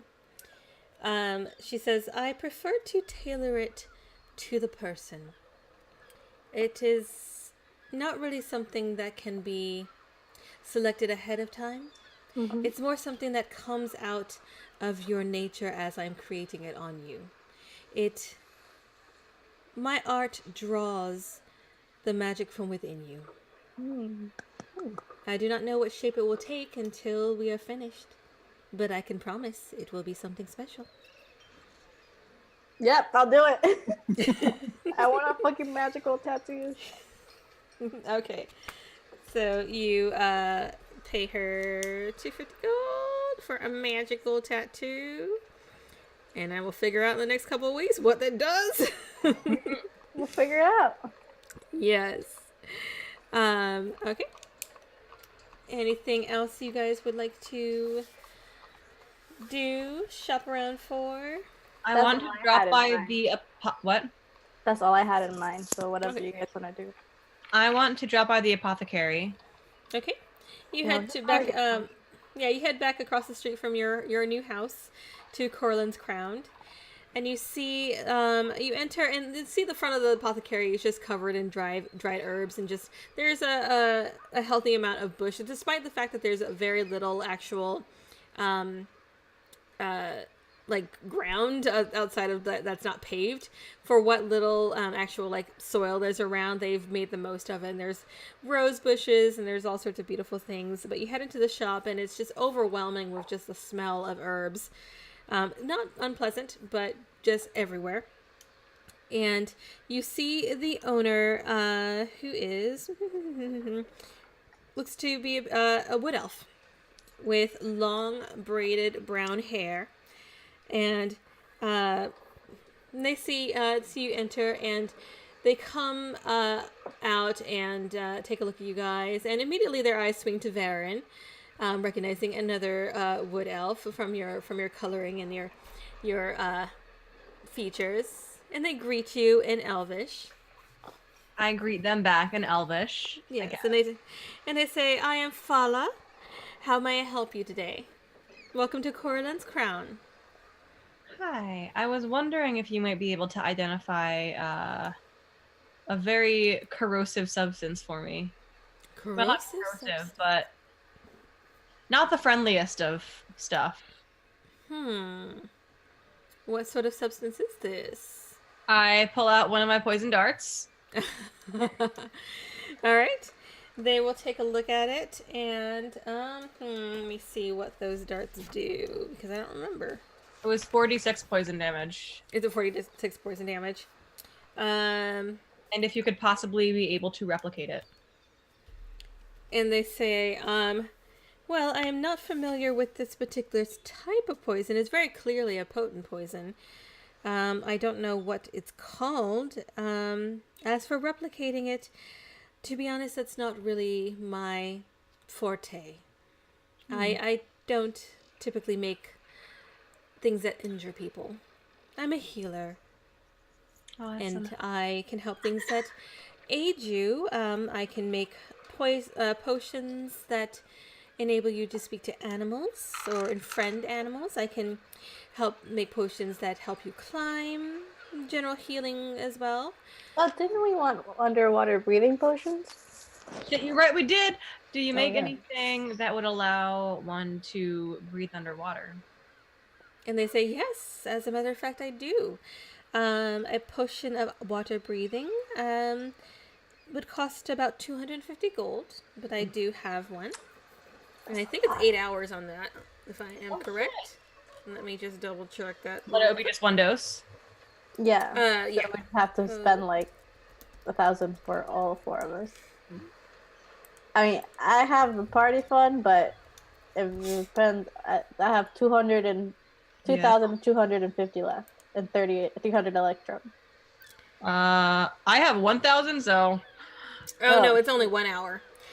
I will say, well, this is kind of hard because PB is not here. I don't know, is Nemu with you or not? If Mara is, I imagine Nemu would be. Yeah, I was assuming Nemu is. Okay. I was assuming, okay, so she's hanging around, and she will kind of pipe up this point, and she says, I could help with that, Oh, I love them. if you would like. That would With be. us breathing underwater? And she says, yeah, I'm gonna bring up her Wait, character. forward, I forgot. I love Nemu's voice. It's just. She said, oh, let's see, where's she at? She says, I can do it for 3 people. But I could do it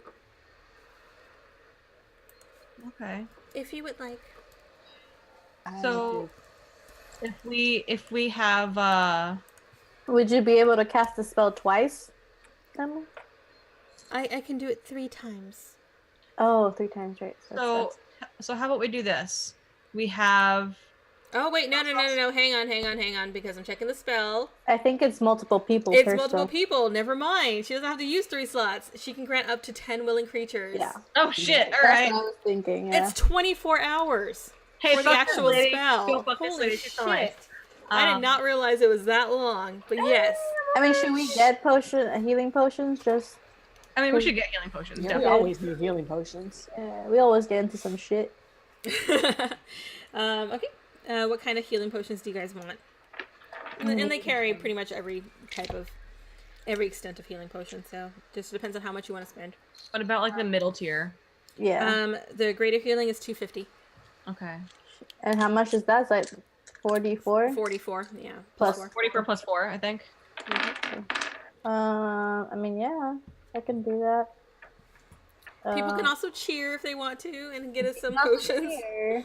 if they want some. yeah, Or if any subscriber. subscribers, yeah, if you have any subscribers, you can grant them a potion. But the potions subscribers give you have to use this round. Yeah. So just So depends.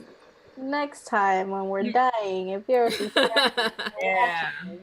If we're dying, yes. please give us a potion. Okay. How many do you want to buy?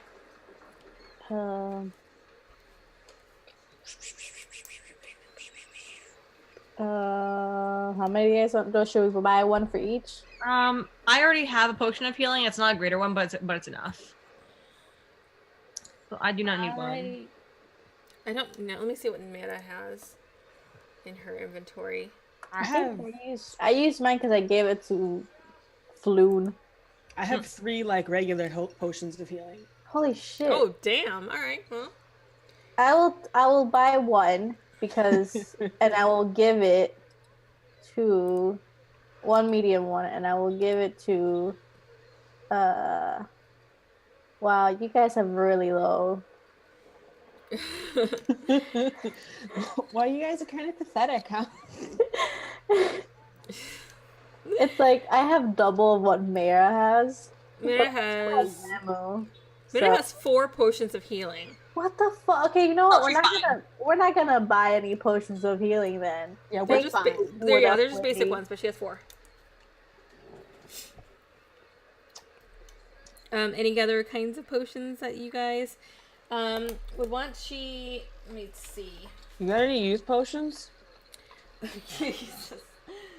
Hang on one second. Let me grab my player's handbook so I can actually see what sort of interesting potions we got. Because she carries a pretty wide variety of interesting things. Oh, you know what? I'm looking at the wrong book. I know what I'm doing. I need my DMG. There we go.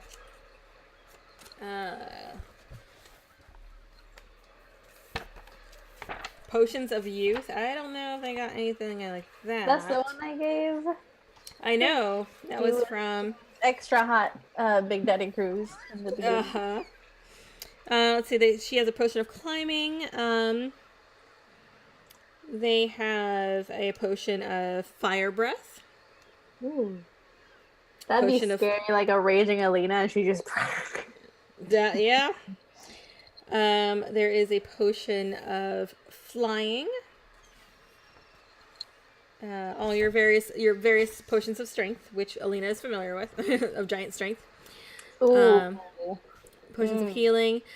She carries potions of resistance as well, for pretty much every kind of style resistance. Let's see. No potions of use. There's a potion of mind reading. Oh wait, no. There is a potion of longevity. Never mind. There is a potion. Reading? There is potion of mind reading. How much for that one? Let's see. Bring up Sorry. my list here of all the prices for everything. Items.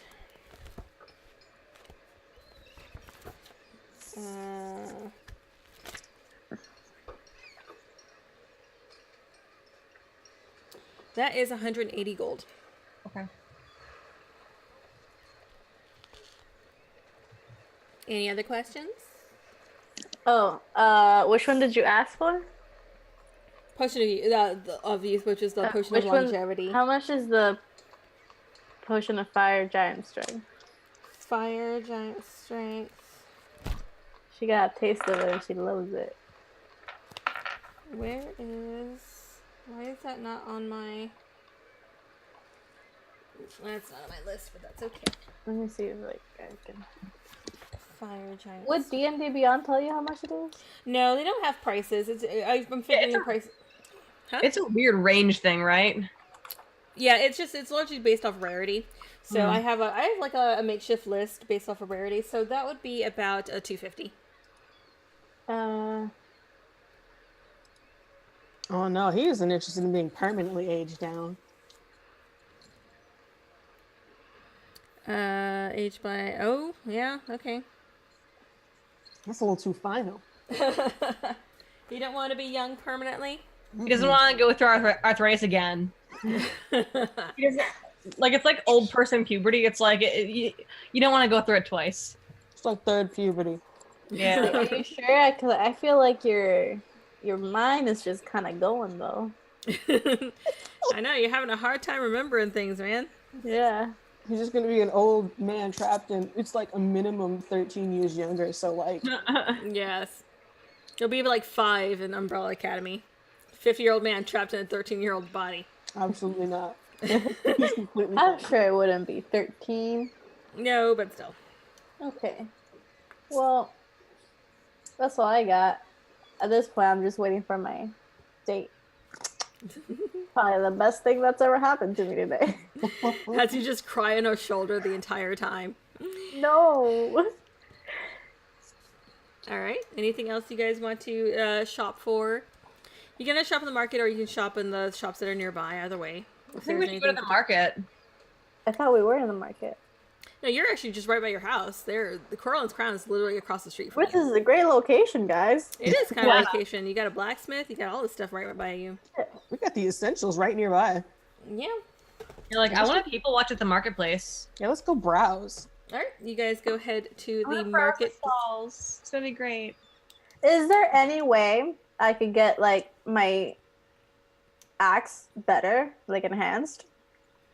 You want to get it like Make it stronger. make it stronger. You can. It will be expensive. It'll be Everything's expen- expensive. Yes, enchanting. Basically, you are looking for an enchantment. I guess. Enchantment. No one's played Dragon Age. Makes me sad. Sorry. And Let's see. I thought there was a thing for enchanting stuff. In one of these books, enchanting weapons. thank you for sticking around for our shopping episode, guys. Yeah. honestly. Well, you know, they got some good drama at the beginning Yeah. of this. Maybe we'll get to act out my date. Who knows? Yeah. I know that there is a thing for enchanting stuff. I cannot remember what. But oh no, we did. I think we talked about this before because I think that we were looking for something else to enchant. But it's going to cost about like 500 to 1,000 gold to enchant, and that would be to make your weapon a +1. Oh, that's not worth it though. Enchantments cost money, and you'd have to give it up for like a week because they'd have to sit there and work. So yeah, enchantments aren't cheap and they take time. Which is part of the reason why magical stuff is really expensive, is because it takes freaking time to actually get this stuff done. I'm sure I'll find a better one at one point. You might, yeah. I like books on languages. Books on languages. If you head to the Bookworm's Treasure, which is all the way on the other side of the street, or down the street from where you guys are, you do find that they do have a considerable amount of stuff. You see that the sign has a gold dragon curled around a treasure hoard of books, because that's awesome. And you do see that they have, it's mostly spell books that they seem to have, but they have a variety of things. The owner, Rishal, who's a dragonborn, a gold dragonborn, greets you. Oh, we haven't encountered any dragonborn yet. Yes, we have a gold dragonborn. It's a dragonborn mage. And he greets you very enthusiastically and asks you, what kind of books are you looking for? I'm looking for books on language. I'm looking to learn a new language. Oh, interesting. What kind of language? One that gets used, you know. And just kind of nods at you with very wide eyes. He's just like, okay, anything more specific than that? We have quite a lot of languages. I could teach you some Draconic, too, if you want to come and hang out. Everyone's asking you out, Cruz. Damn, Cruz. every dude Cruz isn't asking him out. I can't believe Cruz is just like a chick magnet. Right? Except like everyone. Chick magnet? He says, sure, why not?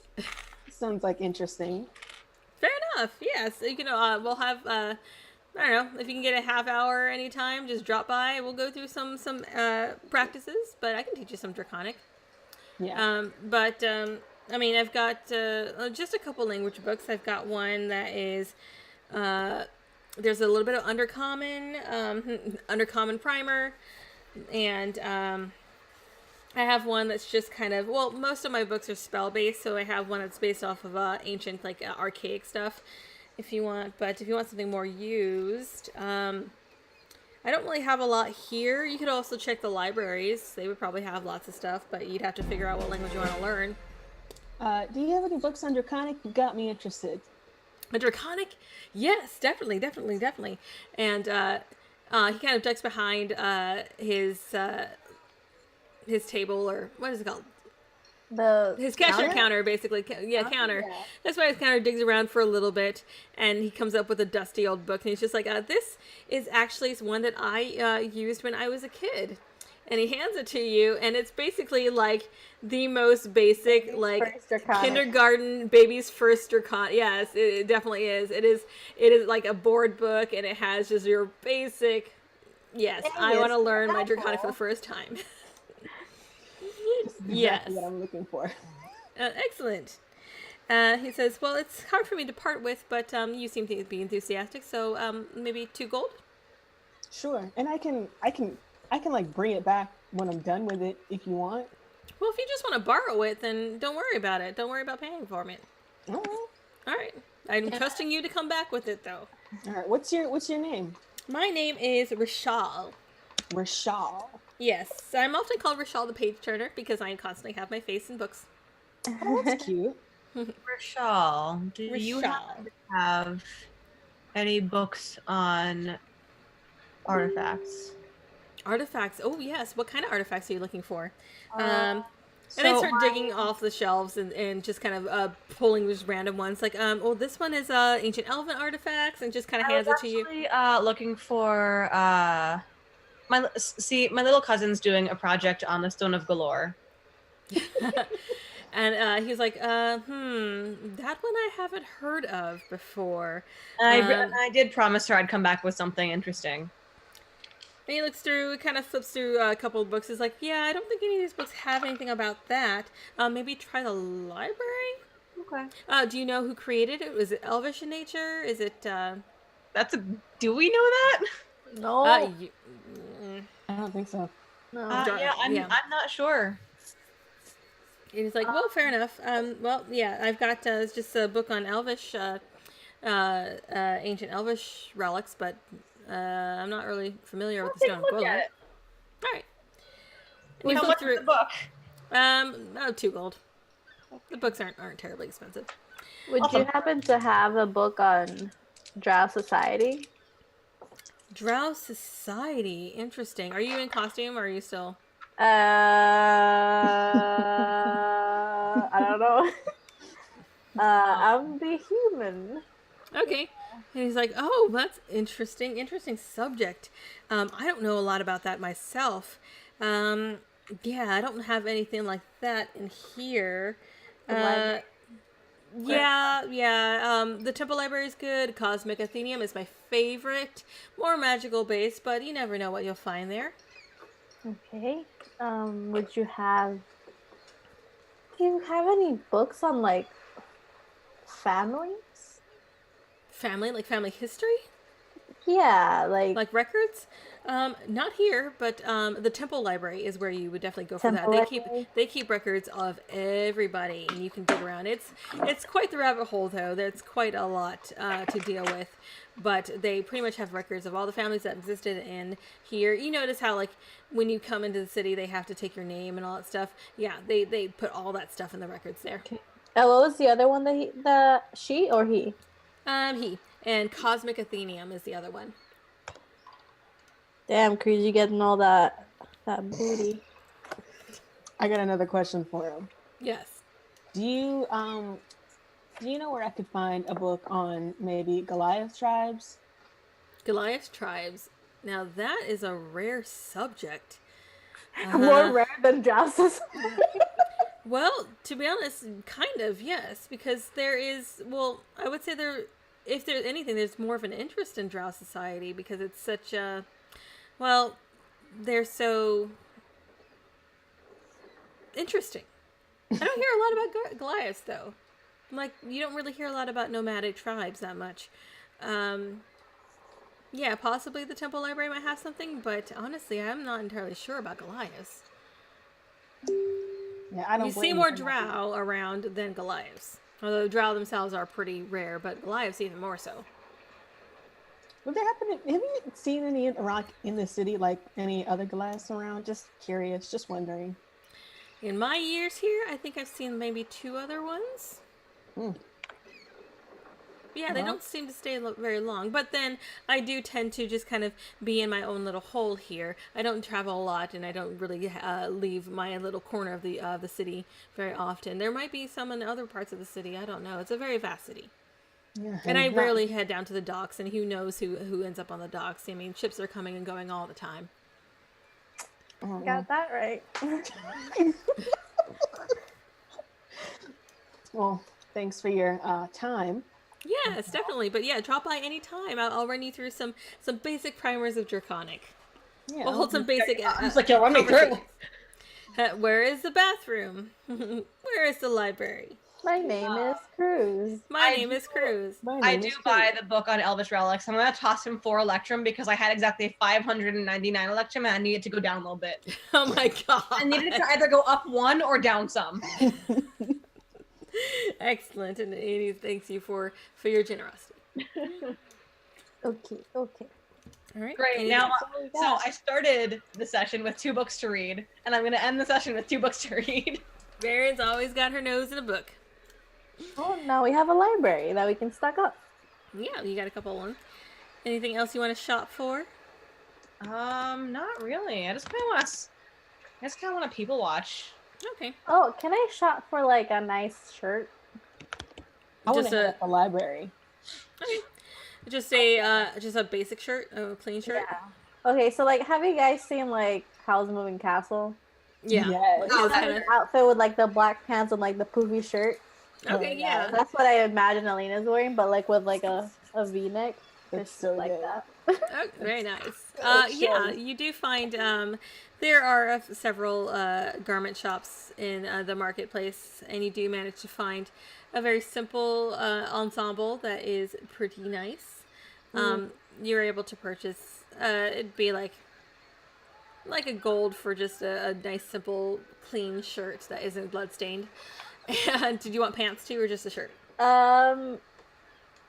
Just the shirt. I think Yeah. my pants are fine. They're Okay. black. It's just a basic linen shirt, but it's bleached in white and very nice. Can I get it in purple? Because Alina likes purple.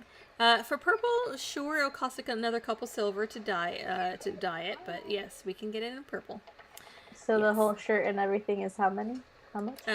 1 gold and 2 silver. Okay. But you do get a very beautiful purple shirt. Yeah. I'm wearing it on my date tonight.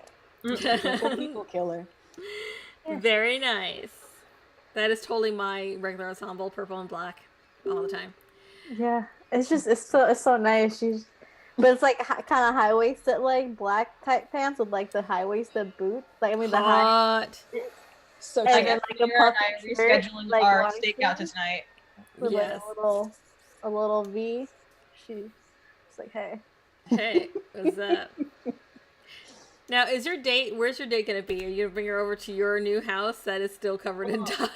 So I was gonna pick her up, and we were gonna go eat somewhere nice. Okay, fair enough. Oh, and she has her hat, even if she's not disguised, but she has it on. And you guys, the hat, we decided, guys, that I think you should cast it. I think you should use the hat to disguise you as you. So extra. the Like a little bit taller. Yeah. Alina's pretty tall already. She's like 6'3". But Yagra is still taller than you. Shit, that's She's like 2 fine. inches taller than you. She's so okay with that. But guys, we decided that the kind of hat that Alina has, it's kind of like a musketeer hat, where it's like the wide brim, but one side is like folded. It's like really nice, so it's like Yes. fancy. What a look. We're totally getting a how to disguise emote. I Yes. just gotta work on that, but yes. That'll be awesome. Okay. Anything else you guys want to buy? Do you want to buy another axe? Like hand axe, or are you good with all the 7 other weapons that you have? I use the smaller weapons. Well, I have 7 weapons, guys. I used to have 9, but I lost my hand axes. It's the price we pay. For throwing them, yes. Well, they're meant to be thrown. Anyway, you wanted to go to the library? Yes, Jen good idea. wanted to people watch. Let's. Oh, Okay. I mean, I'm good with library, so we can take a look, so we can fucking follow that paper trail of the stupid kidney stone. Oh yeah. I mean, honestly, I would wait for the dude from the Tiger's Eye or whatever, because we already had other people look for us and they couldn't find much on it anyway. I don't have a whole lot of faith in this PI guy. I mean, we had Quickplow look for it, and I'm sure she like went into the library and shit. Hey, shouldn't we have told her that we moved? I'm gonna go back tonight, so that would be a good idea. She just shows up to the what's it? The, Like, to the guys, I'm gonna assume that Guys. when we were leaving, Alina told her that You guys left. well, she could find us if she needs anything, and if we need her. And yeah. Were you saying something, Jen? I don't remember. I'm turning into Cruz, guys. Nice. All right. So, what library do you want to hit? You can Oh do shit, the- that's right. I like the Um, Anathenium. Sounds nice. Yeah, the Agreed. Cosmic Anathenium. The Cosmic Athenium. Okay. So Athenium. I don't know why I said Athen. I have it written as Athenium. all right. I'm dyslexic. More syllables make it sexier. You head to the Cosmic Athenium, which is actually positioned quite near the City of the Dead, the massive graveyard that is Fun. It's just Aesthetic. outside. Yeah, it's just outside of that. But you go in, and it's basically just a dome structure, white, very quiet inside. Sound seems to echo, so everybody walks very softly. There is a central round desk where you see a few attendants there, and rows of shelves about 3 stories high. You see it's a basically a big open area with the shelves all lining around it, and there are stairs up to the other levels. artifact section, please. I'm looking for information on Drow Society, just so like she would know some of it through her mother, but just so like in the future she'll be like, oh yeah, I know that. Okay. And Cruz, you looking for anything in particular? Oh, I'm gonna look for stuff on Goliath, but I'm gonna consult a librarian because they're there to help us. Yes, they are. Yes, I assume I was gonna talk to a librarian. Yes, so you guys go up to the librarians who are all wearing kind of very pale grayish robes with little gold accents. And basically one librarian kind of takes each of you to different sections. You guys split off. Alina, she takes you, one of the librarians takes you up to the second level, and you're in the history section, and you see that there are shelves divided by the various races, and they do have a small section on Drow. And so you're led to that section. Varen, they have a pretty wide selection of various books on artifacts, depending on, largely they're organized by origin. So depending on racial origin or location. But they take you to that section. Cruz, you were actually taken to a similar section that Alina, but you're kind of a few shelves over, looking through the Goliath history. So I would say everybody make investigation checks to see what you can find out. Can Mayra help me? Natural 20. Mira will help Good you. roll. Oh, nice, Alina. I know everything about the Drow. I got a 14. 14, okay. I got a 15. Mayra got bigger. Nice. Mayra got Alright. 23. Okay, so we'll start with Cruz. What kind of information do you want to find? Like tribes, their locations mostly. Okay, you do find out that most tribes are nomadic. At least the ones that are in the continent of Faerun, which is what this book is particularly concerned with. You do find a brief, small information about your tribe, which I can't remember your tribe's name, honestly. Nova Kavea, which tend to roam further north. Let me bring up my map of Faerun here so I can pick out the particular areas. Let's see. We need to go further north than that. They tend to roam very close to the spine of the world. Occasionally they'll drop down a little bit further south, which you are familiar with, but generally it is believed that they kind of originated around Lurkwood, which is a forest that's just south of the spine of the world, which is one of the farthest north. Lurkwood. One of the mountains farther to the north, and it's near Mithril Hall, which is a dwarven underground city. You do know that there are other tribes of Goliath that roam. There's various packs. You know that there's supposedly a tribe in the Aranok, which is kind of a desert area to the east. There may be tribes of Goliath a little bit further south, even in which is the country further south of where you guys are now, southwest of Cormyr. You don't read much about any further tribes beyond that. It seems like most of them tend to stick to the western side of the continent as far as this book is concerned. I found what I need. All right.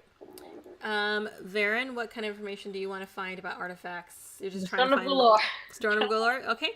You find a lot of really interesting information about various powerful artifacts, but you are not able to find anything about the Stone of Golor. And you can kind of figure that maybe this is a fairly recent creation, due to the fact that these are all ancient artifacts, and there doesn't seem to be anything that kind of seems familiar about it. Shift my focus to people named Galore. Yeah. Let me read a little bit about it. And their kidney stones. And their kidney stones. You do not find any information about anyone named Galore. Yeah, you're not really sure where the name comes from, but you aren't able to find any particular information about that. You do find information about the Black Staff, which is the staff that is wielded by the Black Staff, which is a position in Waterdeep Society. It is basically a mage position, and the current Black Staff is Oh my god, I just blanked on her name. I thought you were like, oh my god, this person. And I was like, I know her name and I fucking blanked on it. And I gotta look for it. Hang on one second. Vajra. Vajra Safar is the current Black Staff. Vajra. All that. Vajra. Yep. Safar is Safahr. Cool. Basically, the Black Staff is kind of the guardian mage of the city, and they also run the academy. And they wield a Black Staff, which has many powerful properties that include animating the walking statues that guard the city. Ooh. Well, the ones that like don't, the ones that haven't moved in like a long time. Because they haven't needed to make them move, but yes, supposedly the Black Staff can make them move. Hey, that's terrifying. Yeah. And you learn that the Black Staff is located in the Black Staff Tower, which is in the castle ward. Gonna steal it. Yes. No. Go take that. You also find another interesting item, the Dragon Staff of Aigeron. Dragon Staff of Airon? No, not even close. There's a lot of letters. AHGHAIRON. Gesundheit. Aigeron. Jesus. Yes, it's a lot of letters. And huh? Iron? Aigeron, I don't know. But it details not just about this item, but in something called the Aigeron's Dragon's Ward, which is the magical shield that protects the city from dragons. Dragons or anything identifying as dragonkind cannot enter Waterdeep because of this ward. Right. But supposedly, if a being of dragonkind were to wield the dragon staff, they would be immune from that effect. So they would be able to enter the city with the dragon staff. So to enter this city, they have to be wielding the dragon staff that is in the city. Okay. Yeah. Well, we don't actually know where the staff is. You just learn that the staff exists. Right. So didn't we just meet a dragonborn? Dragonborn do not count. They do not count as actual dragon kind. I made that same question when we started. Yeah, like Dragonborn are still considered to be humanoid, so they aren't actually affected by it. But it would be like wyverns and other creatures that are similar to dragons. Cool. Actual creatures, not humanoids. Yeah, so they have enough humanoid features that they are not affected by the Aigeron's Dragon's Ward. They're on the level. But you do learn about that. Yeah. Cool. Damn. Lots of shit going around. Yeah. Love it. Insanely powerful magic things. You read a little bit about the Masked Lords of Waterdeep. The Masked Lords? The Masked Lords, yeah. This is in the artifact section because there is something called the Lords Ensemble, which is basically a magical robe that those lords, the Masked Lords of Waterdeep, wear. And you start to learn a little bit about the history. And basically, Waterdeep is ruled by one open lord, which is the only lord that people know the identity of. Okay. And a council of masked lords, who are a council of, I want to say, I can't remember how many. I want to say 13 because that's a cool number. I'll have to look it up. But there's a council of people who are masked. So there's a council that nobody knows who the identity of these lords are. The only identity they know is the open lord. Okay. But the masked lords all wear this particular raiment that is a magical raiment that is handed down through their thing. What is it? It is very pretty. Let me bring it back up here. It is purple, which is my color, and it is very, very nice. Okay. Okay, so it kind of looks like, anyone play Skyrim? Okay, well, never mind. I'm thinking of the robes of the freaking dragon, whoever. The people who had the masks and stuff like that. They look kind of like, but they're basically really elaborate purple robes. The Lord's Ensemble. And it has like 3 pieces. There's a helm that masks their face. There's a very wide amulet, and then there's the purple robes. Okay. And you learn that the current open lord of Waterdeep is Laurel Silverhand. Laurel? Laurel. Yeah. Laurel Silverhand. Now, question. Do the other lords know who each other are? That is a good question, and no, Okay. they are deliberately kept secret even from each other. Okay. The only lord that anyone knows is the Open Lord, Laurel Silverhand. Okay. And Laurel has no idea who they are either. Nope. And Cool. supposedly this is to make everything more fair. Cool. That was Yeah. so much. I love it. Yeah. Alina, what do you want to learn about Drow Society? A lot. I mean, I got a natural. I don't know if you want to just. I'll tell you why. You can like write to me after the game. Well, we'll go through what we got. Like, I just wanted to know more about the different houses, House Bainray specifically, Okay. and I guess Loth, and just how it works. Okay. Actually, you know what? I'm going to bring up, let me see the source. I want to say... Oh my gosh, work. Hang on one second. I think it's in Xanathar's Guide to Everything that has the most history. Bless you. Or what does it sneeze? I don't know if that was a was a sneeze. Yawn. Oh, maybe it's not that one. Hang on, it's another book. What book was it that had all this awesome... Was it more? Oh, it might have been Mordecai's. Yes, Mordecai's Tome of Foes. Yay! That has a lot of information about the various elf tribes.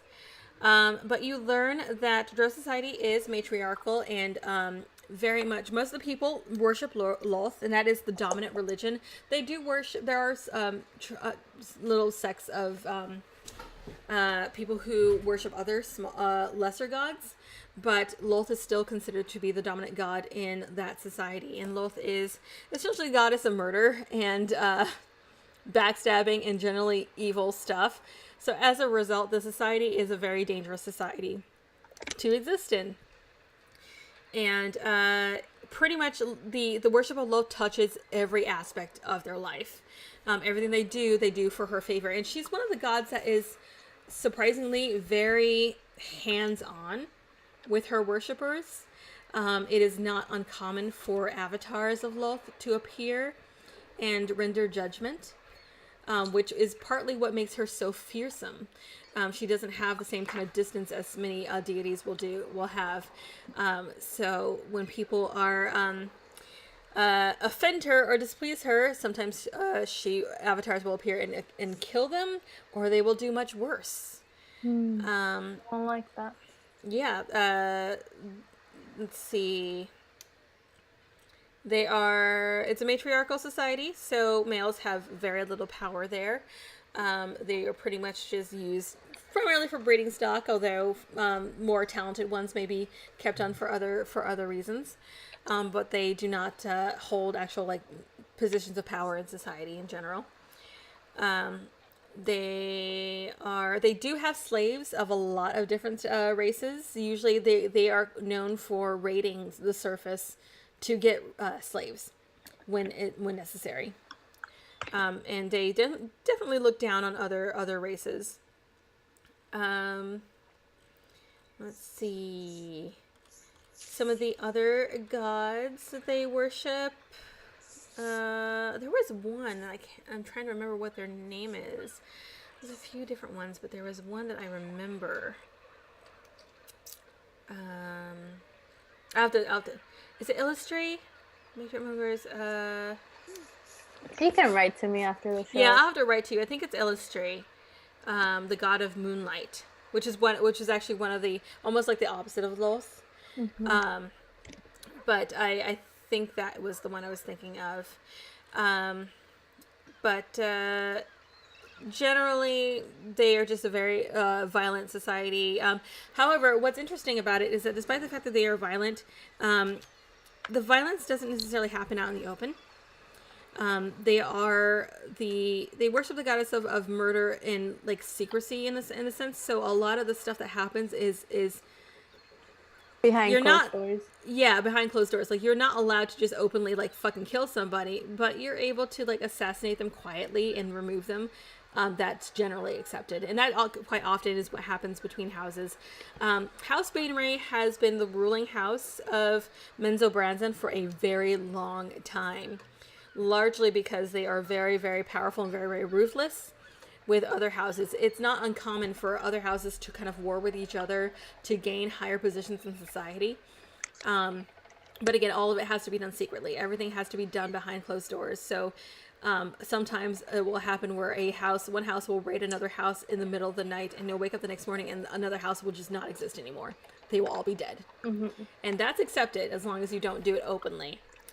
But House Bainray has held their position for a very long freaking time. You know, I'm a big fan of the Legend of Drizzt books. And so I know this, but this is more for Alina, but I've been reading Bainray wrong the entire time. I didn't really know it was pronounced that either until I read this adventure and looked it up because they have the pronunciation. Because I never said it out loud, so my mom was just like, oh, Banir, exactly. whatever. Exactly. I'm just like, oh wait, that's the house? Shit. I did something to my screen and I don't know what the hell I did, but what the hell did I just do? I can't see my freaking screen anymore. What did I just do? There we go. Okay, I hit something. Yeah. And you do, yeah. They did have a pronunciation of it. Here we go. There we go. Okay. Dark Celadrine. Okay, so Elistri. Yeah, Elistri is like the only real, like, good god that some drow worship.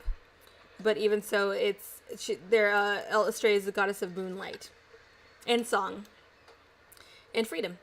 But there are a few other ones, but Lolth is the primary one and the one that seems to hold the greatest sway over society. You do know that there are many punishments for. Generally, people want to stay within Lolth's approval because they know that she has a tendency to make her appearance known and punish people if they don't. So there are many punishments for people who break or who displease her. And you know that some of the punishments are the Driders, which are drow who are transformed into half drow, half spider creatures. They are basically, once they are transformed, they are shunned by their house and society, and they are basically banished to just the Underdark to just live as creatures, essentially. They are no longer people. They're fearsome beings, but they are essentially forced to live alone in exile and just survive as well they can in the Underdark. Mm-hmm. And that's pretty much what you learn. It's not great. No, Ooh. it's not. It's pretty horrific. We got a few more minutes. So anything else you guys want to do this session or learn this session? I don't think so. I guess Nair and I are just going to plan our stakeout for tonight instead of last night because I think we got distracted. Okay. What did we get distracted by last night? The sewers? Yeah. Yeah. And you getting beat to shit because you decided to stay behind? Hey, it worked. You guys were smelly and tired and injured, so you just went home. Yeah. Okay, and then Nemu does mention, when do you want her to... When are you planning on using this water breathing thing? What time is it right now? Oh god. It's like early afternoon. Like it's probably like 2 o'clock. Today? We can do it today. We have like 7 minutes left. Oh, no, not today, like today, as in like not like out of game. Like today, as in like in game. Yeah.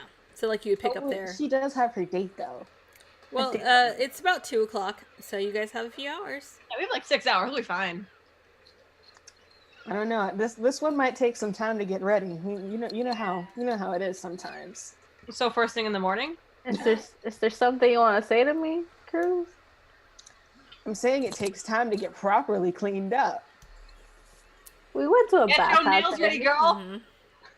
Yeah, we have to paint your nails, do your makeup, all that stuff. I mean, that's on you, Cruz. I don't know shit about that. Well, lucky for you, I have class. Yeah. Okay. Okay. Montage scene of Cruz making over Alina. Wait, what do you get? we're forgetting Mayra and Nemu. Yeah, Like, Mira Mayra has and Nemu are class. the real fucking divas here. Yeah, they would be making you over in Mira's new dressing room. Yep, her dusty dressing room. Yes. Y'all Okay. can make me clean and make me look good, but I'm not wearing makeup. Okay, you guys are you heading back to your house? Yeah. Yeah. Okay. You guys head back. A little bit. Head back to your house. I will say, in the interest, since we only have a few more minutes, Cruz, I will let you do one more history check. I will say that since you've been in the library and you have been stewing on this for like several hours. All right. That's it then. That was a 1. Yeah, no, you don't know shit. All Oh right. my God. You don't know anything. And we will end tonight's session on Cruz not knowing shit about his own damn history because he cannot roll. So terrible. Oh my god, Ashley. Why did I you won't do be that? able to find out for 2 Can I years. roll for Cruz? I was gonna say, she doesn't let me No. roll. Mine hasn't rolled well. No. This is something that Cruz would know, or we would think that Cruz would know, but no. All right. Can I roll to slap some fucking sense? Wait, that was a D12. Can I please roll again? That was a D12. I swear to God. I swear to God, that was a D12. If you roll a 1 on this D20, I'm gonna fucking laugh my ass off. Oh my God. Come on. Come on. Oh my God. Oh my God. Oh my God. 14. 14. That's way better. Please. So you guys retire, or not really retire, but you head back to your house and kind of take some time to rest and stew in your rooms. And Cruz is I'm like, assuming- wait a minute. Cruz, you're kind of, something's been bugging you all day. Like, you know something. You've been trying so hard to remember, but like, it's kind of when you try really hard to remember and it keeps slipping past you. But you're going over and you're like learning about Goliath and you just kind of forgot a little bit about that. And as you're just kind of generally making yourself at home in your room, not even paying attention, something slips into your mind immediately. The Pirate King. And that's all you remember. And we will bring that back up in 2 weeks. My uncle, the Pirate King, guys. Holy shit. Great. Oh my God. All right. Is my uncle the one that banished you from the sea? Ooh, more drama. That'd be He fucking wasn't wild. banished for the tree. He stole a shit ton of money from his old captain and ran. Yeah, he left. Yes, and then blew it all. To be, like, I don't think it's his old captain because I feel like he would recognize his old captain. Oh yeah, he would recognize his old I captain. mean, he has a hat of disguise. He did.